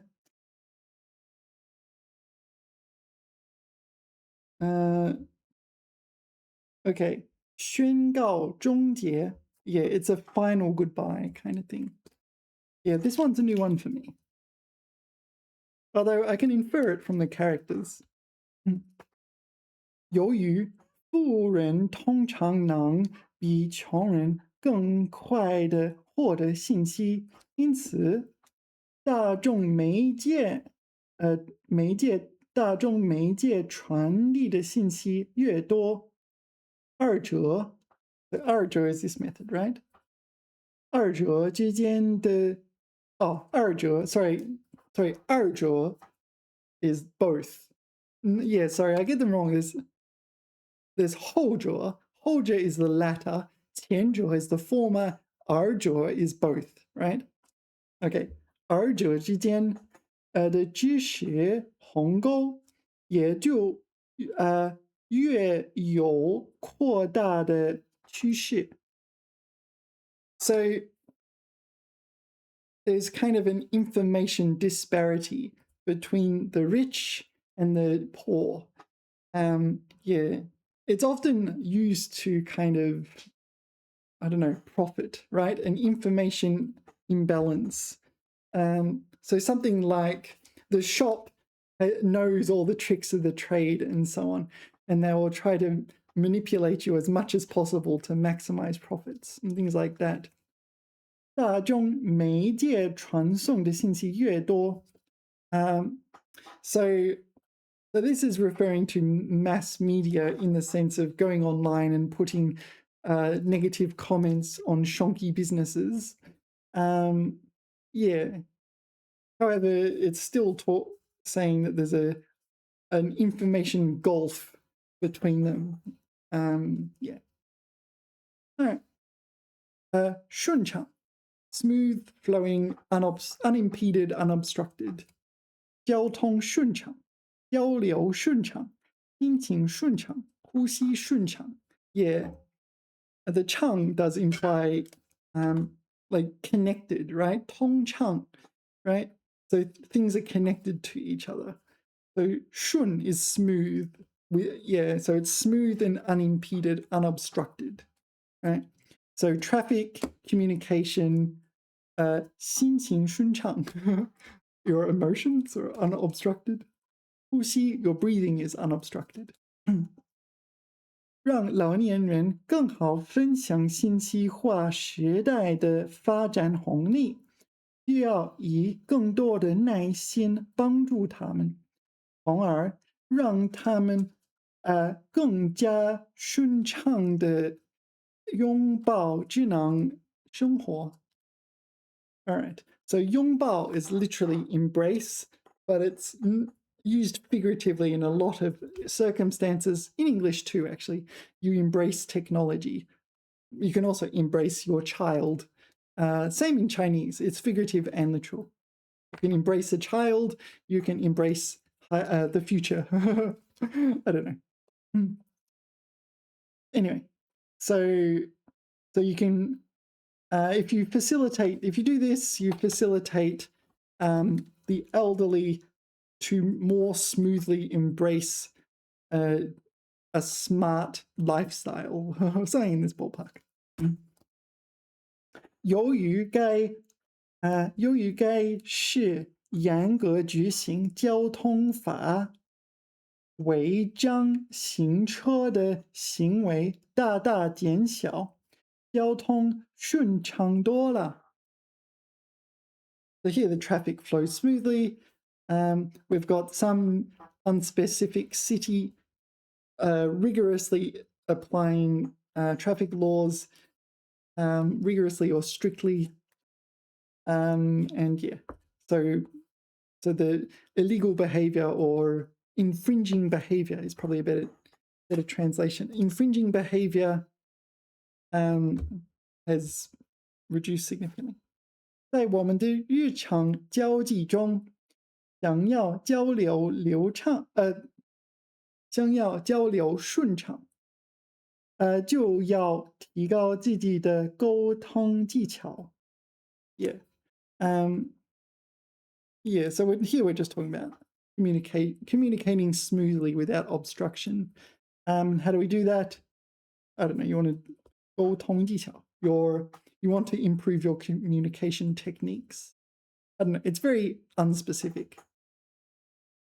人文, yeah, so this refers to human civilization, arts, and things like this, right? Humanities. 人员关怀, 人员精神, 人员学科, 人员素养, 人员景观. Actually, let's get a better translation, a more precise translation. 人文, humanities, letters, human affairs. Yeah, that's why I'm not translating it easily. It's not easily translated. Cultural activities in human society. So it's 文化 rather than 文明, 文化, human culture.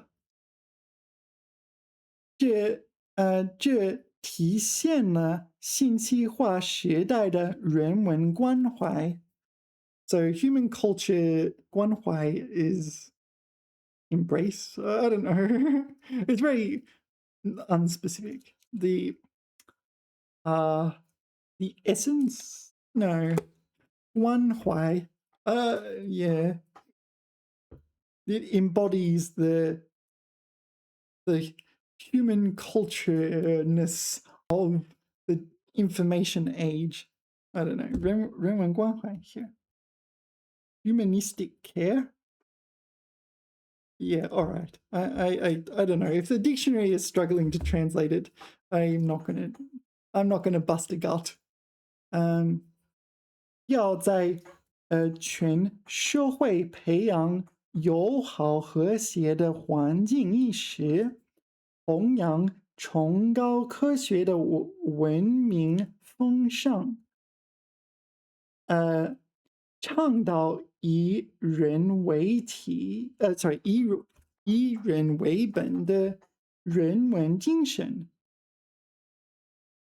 Yeah, so this is, I don't know, encouraging you to, I don't know, participate in, not participate, but participate in developing a harmonious, friendly society, civil, blah, blah, blah. Anyway, 人文精神, this kind of human culture spirit. Yeah. Usually 弘扬 goes with 精神. 弘扬什么样的精神? To carry forth, or carry forth a certain spirit.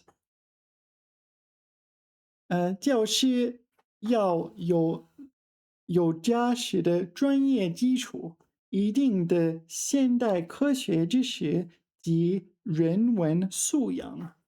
So 素养 is your kind of,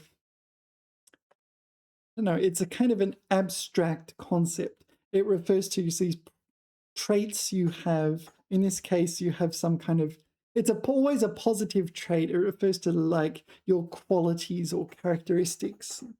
Or 素养.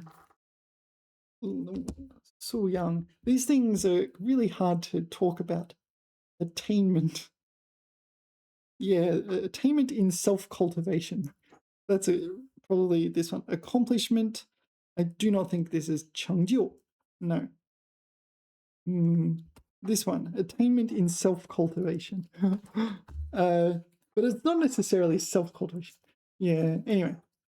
These things are much more common in the Chinese, like mindset.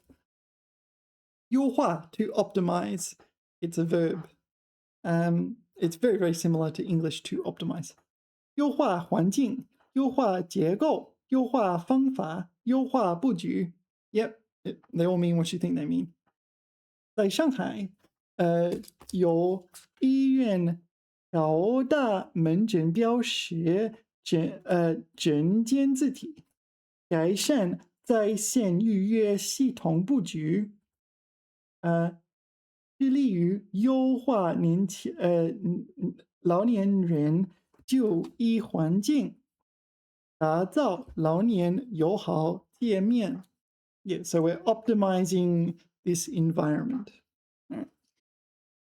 根据产业振兴规划，政府将调整产业布局，优化结构，深化改革以及加强管理。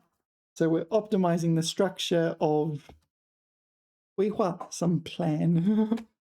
A revitalization plan, or no, maybe it's like stimulation plan. Not necessarily it's like vitalization. If you, is that a word? I don't know. 在教学实践中进行的形象思维训练，有利于优化学生的思维方式，提高解题能力。All right, so first of all, 有利于is benefits. So A 有利于 B. So A benefits B, right? And the opposite is A 得益于 different E. A 得益, oh sorry, I shouldn't say. A 得益于 B is B benefits from A, right?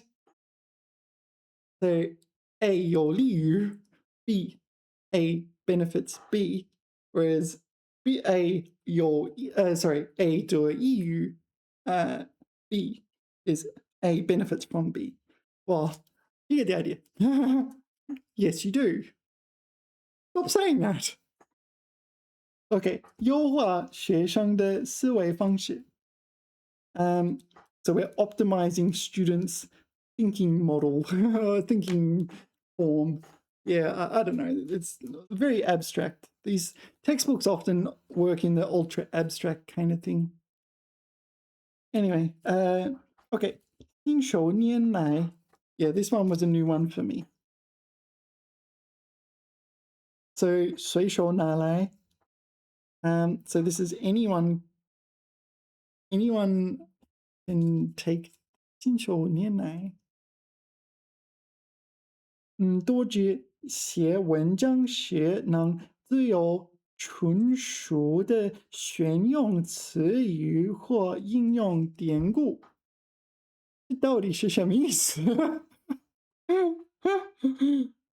？OK， 在社交软件上，年轻人信手拈来的操作，对家里的老年人来说，可能会复杂的不行。信手拈来，信手拈来，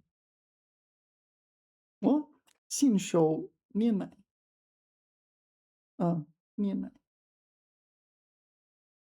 信手拈来 ，OK， 不假思索的随手拿来，常用来形容写文章时，能得心应手的运用词汇和选用材料。All right, so both of them are emphasizing,写文章 when you're writing essays. And it's like you can easily like adapt words and whatever to your needs. Here it's a little bit different though, isn't it? Let's check the other examples. 由于他平时喜欢在写作上下功夫，那在写作上下功夫，也上下 they're separate. 由于他平时喜欢在写作上下功夫，所以不管写什么文章都可以信手拈来。All right, so this person, he is very good at writing articles because he 下功夫. So 功夫 is like a Shaolin temples, right? 练功夫. But it's also a generic term for like skill, this sort of thing. Yeah, here is to apply your skills, right? Wang Jiao oh, sorry, I didn't finish. So yeah, because he applies his skills in his writing, so no matter what he's writing, he is adept at it. I guess it implies he's well practiced in writing. All right.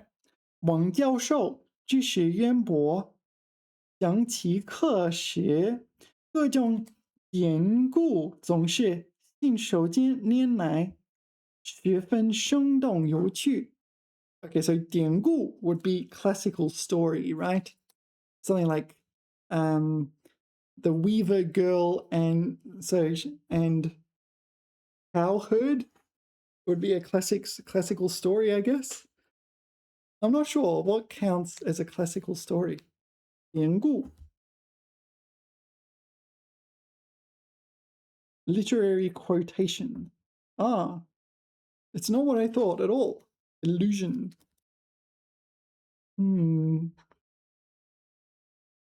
这个典故出自哪里? This classical story or quote from the literature. Yeah. I'm finding I need to do this in my writing. Quote.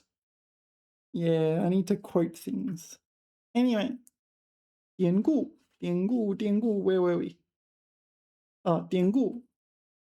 So Professor Wang is adept at quoting literature. and classical stories, which makes his teaching vivid and interesting. All right. 图文并茂. So here图 illustration, when is the text. So images and text are both 茂. I don't know, rich. 指书籍中的图片和文字搭配得很好，都很精美。Okay, so not only they're both rich, but they also pair together well. 就讲杭州一个女孩为外婆手绘了一份微信使用说明书，字笔工整，内容详细，图文并茂。Yeah, all right.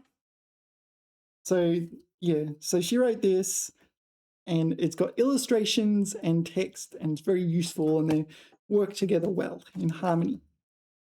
今天的头版新闻，图文并茂，读者们纷纷点赞。So, 头版.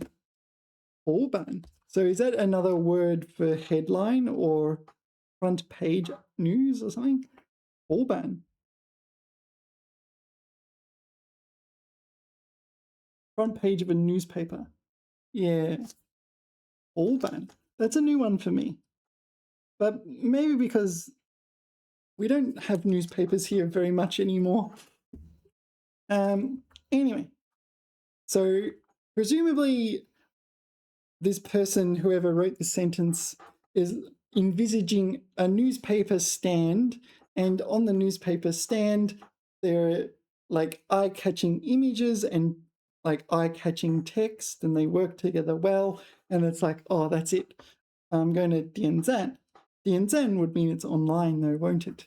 So it'd have to be online. So the images and title and captions and things will work together well. Well, all right.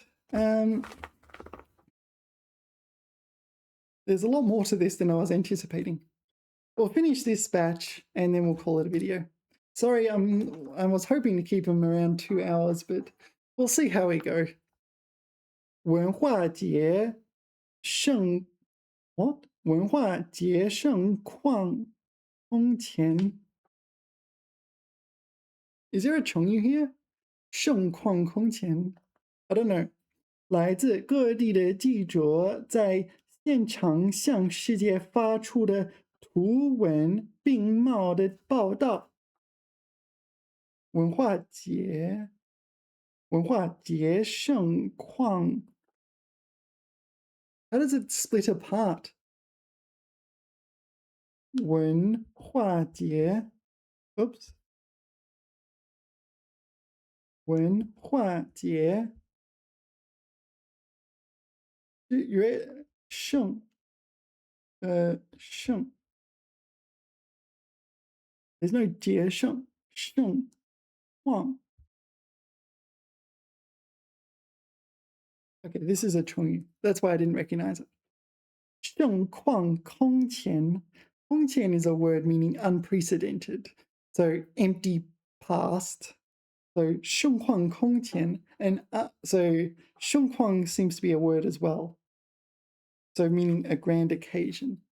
Oh, so maybe here it's not even a 成语. It's just a strong collocation. 盛况. 文化节盛况空前.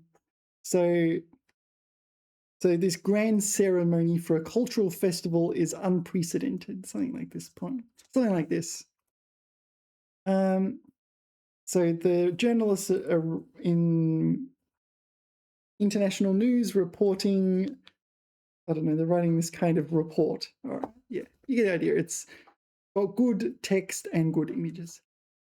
力不从心. Xin represents what you want to do, right? 那个心意, right?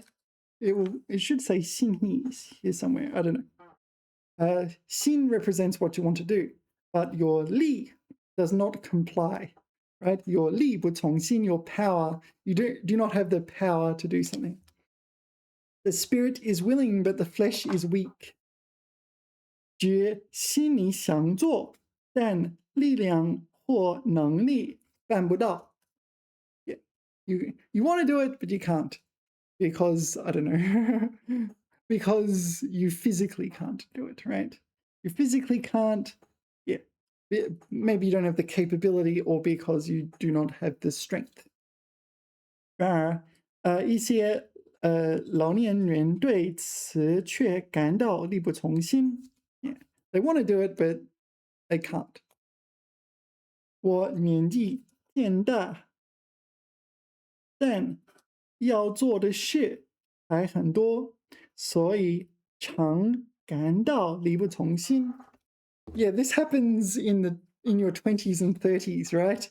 When you're in school, you think there is ridiculously many options available to me. And then you get to about 30, and then you realize there's like 1% of those options remaining. It's like you had to leave all those other options behind. Yeah, if you want to pursue a career in maths, you cannot pursue a career in Chinese studies. Something like that. And then when you get to your 40s, you go, oh, maybe I should change it, do something else. When you get to your 40s and you get stuck in Beijing during a pandemic and you kind of have a complete change in career trajectory. Anyway, I'm not talking about anyone in particular. Right? Okay, 力不从心. Yeah. When you're young scallywags, you have so many options, but you don't have the ability to do them all. You have the potential to choose one and do it to a high degree, but a lifetime, a lifetime is a lifetime. You don't have enough lifetimes to do them all. 学语文如果只局限于教材，不关注课外阅读，那么学生进入中学后就会越来越力不从心。UN, do you know what UN is? I've got UN here somewhere. Yeah, this is UN. So this is grade 6. UN in China is ridiculously hard. Yeah. So to be able to understand this sort of stuff, you kind of need to be brought up on it. It takes a lot of effort. When Chinese kids are young, they memorize poetry and all sorts of things like this. And so they're quite accustomed to handling this fairly advanced literature and things. So this is grade 6. Hopefully it's not too hard. I haven't actually delved into this book. Tom Sawyer. Yeah. Right? Shall we pick one and have a quick read? I'm allowed to go a little bit off topic, but this is UN. I should go back to the sentence though. So when you're studying UN, so this is UN, literature, just like essays and famous writings and so on. When you're studying writing, we're talking about primary school, right? So 进入中学后, when you enter middle school, right? So we're talking about primary school kids studying literature. Now, this is grade 6. This is primary school. What did we do in grade 6? Did we study literature? I really don't remember. I really don't remember. But yeah. 义务教育, 教科书. So this is the compulsory education in China. So if you come to China, you should get your hands on things like this, because these are hard to get. They're really cheap in China. It's like 10 yuan or something for each one of these. And this is what Chinese people kind of have as background knowledge, right? So when Chinese people speak to you, they will assume this kind of stuff as background knowledge. Now, you will not have that as background knowledge if you did not grow up in China. Yeah. So it's a bit of an issue. If you're preparing for HSK 6 in particular, I know this sounds ridiculous, but grade 3 and grade 4 UN textbooks, it sounds a little ridiculous that it's so simple, but the stories that come up in grade 3 and grade 4 UN textbooks tend to be the kind of topics that come up on the HSK 6 exam. Yeah, so like they'll have Chengyu backstories, and they'll have like stories from Chinese mythology and things like that. Do you want to have a quick look at one of these? I think I've read that one. Laba Zhou. Okay, 藏戏 Tibetan plays. 不同的地方不仅有不同的节日风俗，还有各具特色的艺术样式。默读课文。All right, I'm not going to 默读。I disobey this instruction. 默读课文说说藏戏有什么特色？作者是从哪几个方面写的？ So we're reading about Tibetan plays. I had no idea Tibet even had plays, but presumably every culture has plays. 世界上还有几个剧种是戴着面具演出的吗？世界上还有几个剧种在演出时是没有舞台的呢？ There's no stage for Tibetan plays. All right. 世界上还有几个剧种一部戏可以演出3-5天还没有结束的呢？ It lasts for 3 to 5 days. How can a play last for 3 to 5 days? Rightio. 还是从西藏僧人 is a monk. You can also say 唐僧 唐僧 is the monk 玄奘 from 西游记, A Journey to the West, right? So 僧人 is a monk. You can also say 和尚, right? I don't know, maybe they're slightly different in some way. So 西藏 Tibetan monks, 唐东节部, I don't know what that means.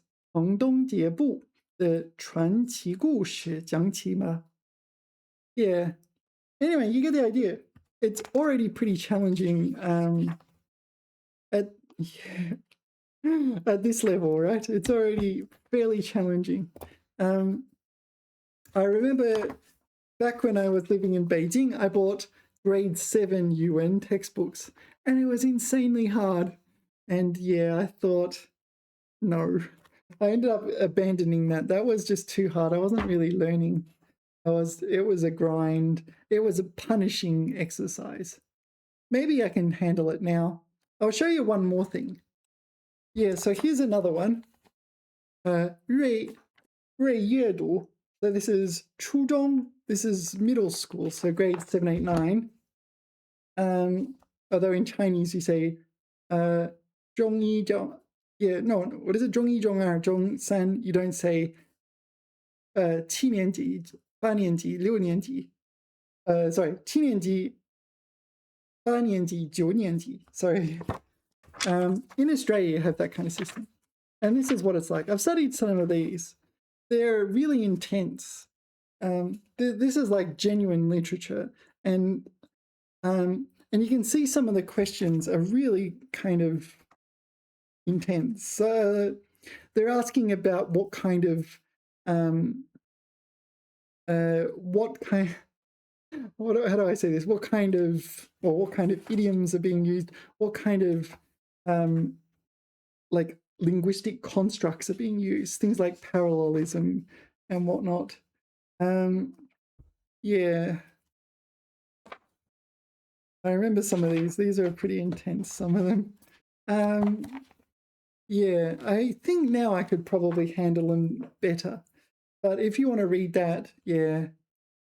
But you have to be aware, like, you know, when you're learning Chinese, if you want to talk with Chinese people grew up learning this stuff. It's kind of there, right? So a lot of people seem to kind of just want to make chit chat and things like this. And sure, that's okay, like if that's your goal. But yeah, they want to, this kind of oral fluency is more important in the Western mindset, right? Whereas here it's more academic and written fluency, reading fluency. Yeah, kind of tricky. Different emphasis growing up. And so you need to be aware that, like, if you're talking with Chinese people, this is in kind of in there, right? All this kind of literature stuff. Yeah. All right. 继续井然. Yeah, this one was very tricky for me.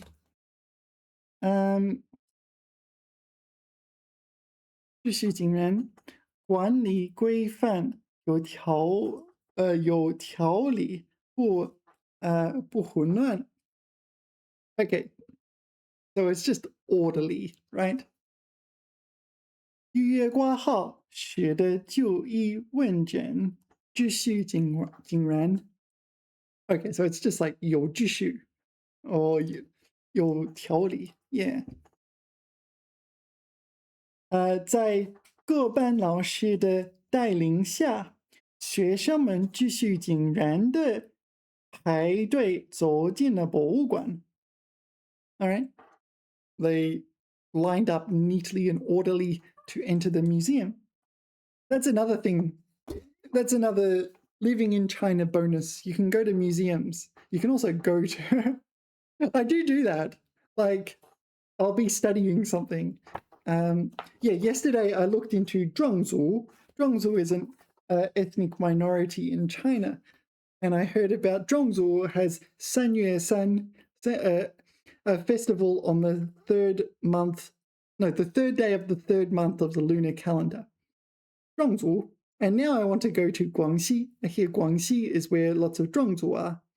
So I want to go to Guangxi so it's a lunar calendar, so I should go in April.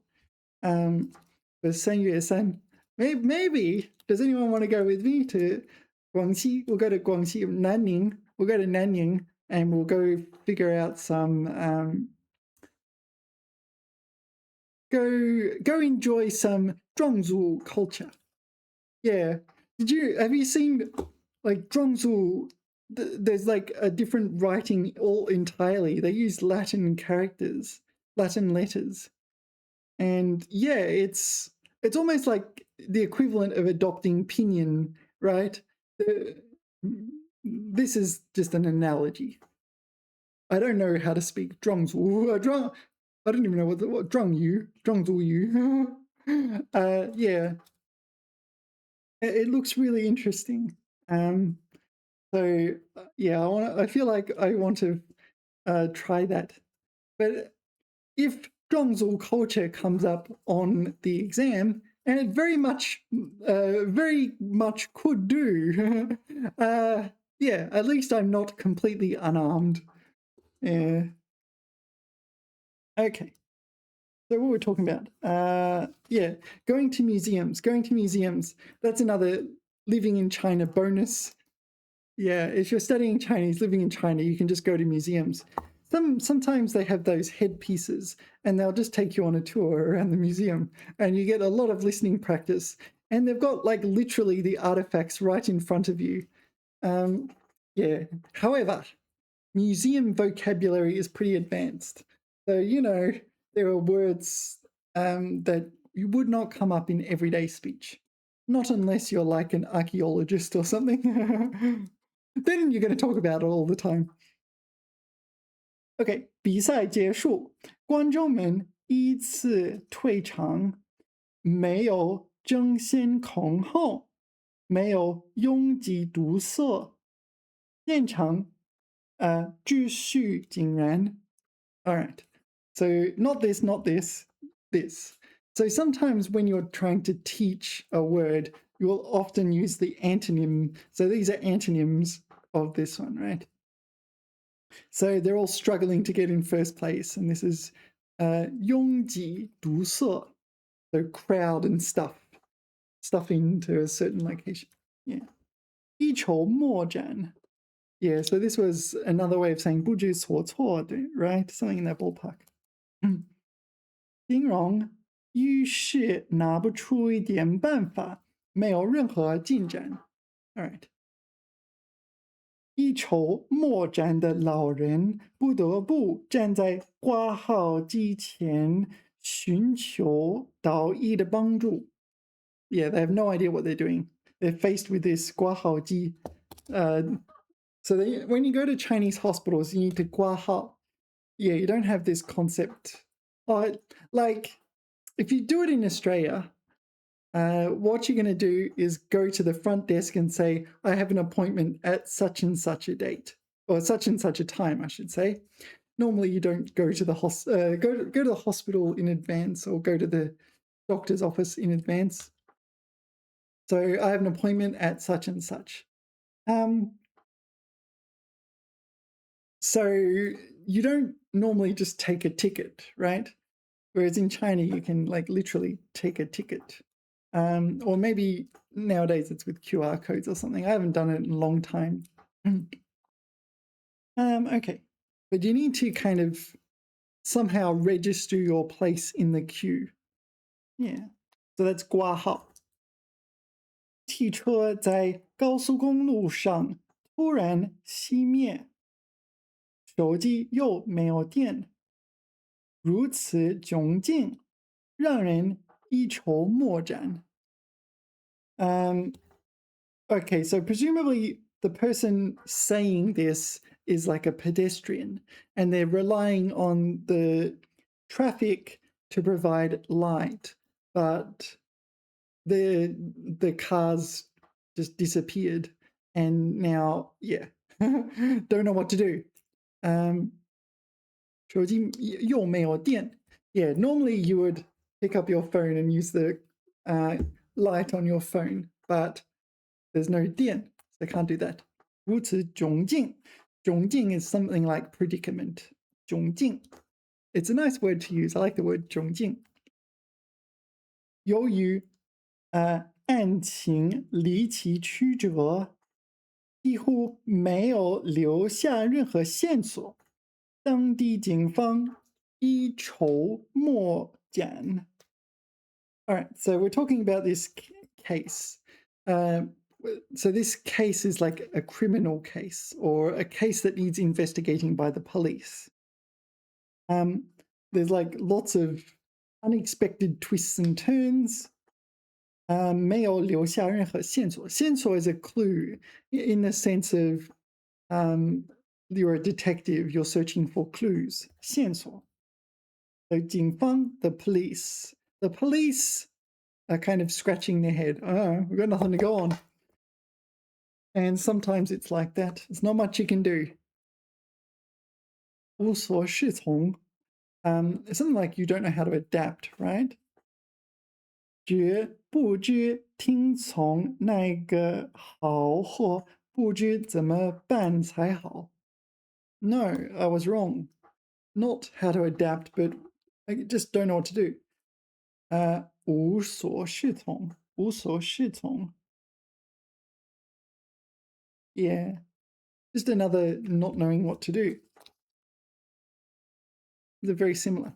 They've got stars, so they're not HSK 成语. However, and this is a big however, yeah, you certainly need to know more than what's in the HSK.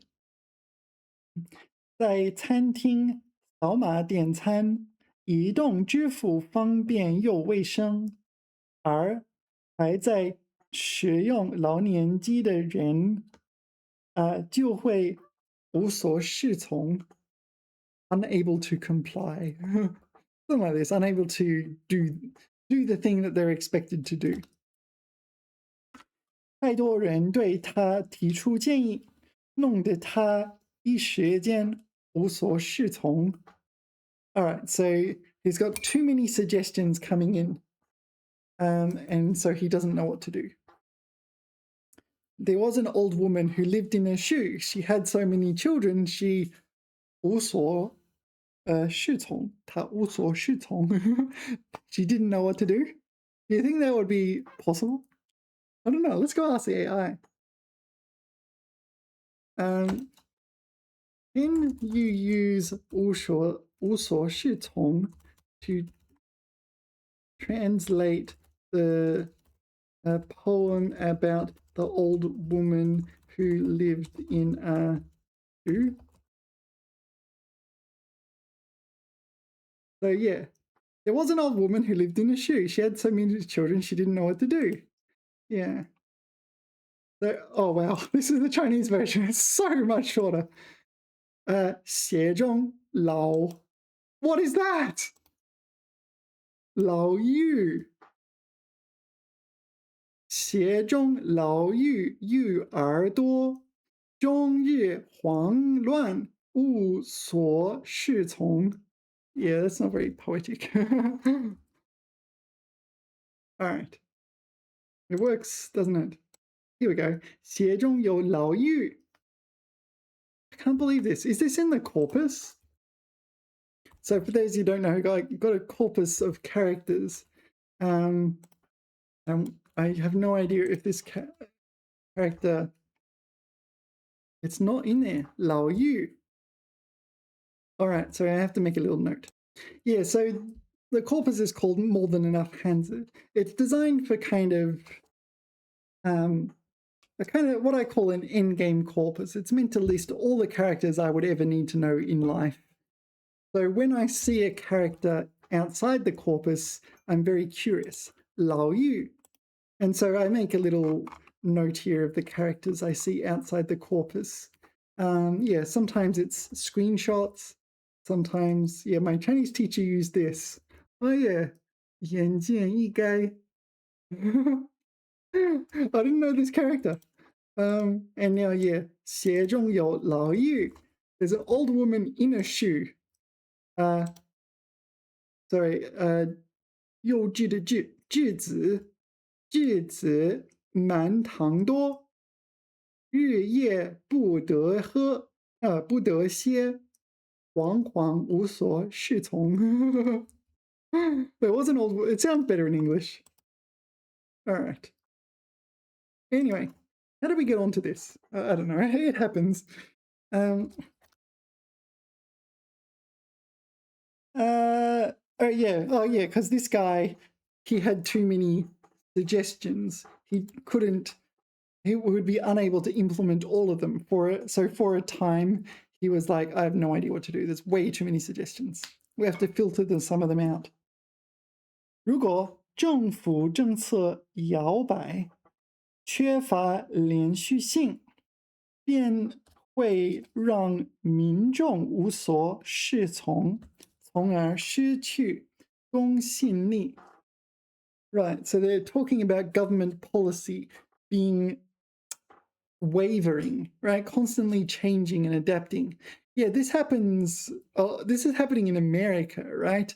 With the Biden-Trump government. It's like, so Trump came in and got rid of all of Obama's policies. And then Biden came in and put them back. And then Trump came in again and got rid of them all again. And there's this instability and unpredictability of government policies. And it's been over a decade now. And what do you do? So yeah, so 缺乏连续性. There's a lack of continuity, right? A lack of continuity. So it causes the populace to don't know what to do. Like, I mean, if government policy might change tomorrow, then what should I do? Like, yeah, you might want to take a large amount of money and invest it in a business, but maybe the government says that business is illegal halfway through your investment procedure or something like this, and you're kind of like, well, all right, I don't want to do things like that if tomorrow it's not a good decision. All right. Yeah, 失去公信力. What is 公信力? Public trust, I guess. It's a new word for me, but I presume that's what it means. 公信力, inferring from the characters. No. Yes. Yes and no divided by 2. Public trust, credibility. All right. Government credibility. 公信力. Right. 微不足道. 微不足道 is HSK 739 word, means insignificant, like an insignificant rebellion. Your pitiful rebellion. 微不足道. Yeah, it's so minor, it's not worth mentioning. So it's that insignificant. Yeah. 觉、意义、价值等小的不值一提. It's not even worth mentioning, it's so unimportant. 对上了年纪的人来说，连看似微不足道的生活细节也有可能构成一道数字鸿沟. Yeah, so insignificant details, but from an elderly person's perspective, it can be quite important. Yeah, things we just take for granted. We don't even notice that we take for granted. Yeah. 个人的作用是微不足道的. All right. 集体的力量才是成功的关键. Presumably, this is talking about a kind of collectivism ideology. So the individual's 作用, here it's use, but use is more general in Chinese. You wouldn't describe an individual's use, more like role or functionality in English. But their use is insignificant. An individual's use is insignificant, but the collective's power is key to success. Yeah. 我们不要把精力全放在微不足道的小事上，要学会抓大放小. Yeah, actually, this is important. This is one I was trying to learn the other day. 微不足道. So you don't want to put all your attention on insignificant little things. 要学会抓大放小.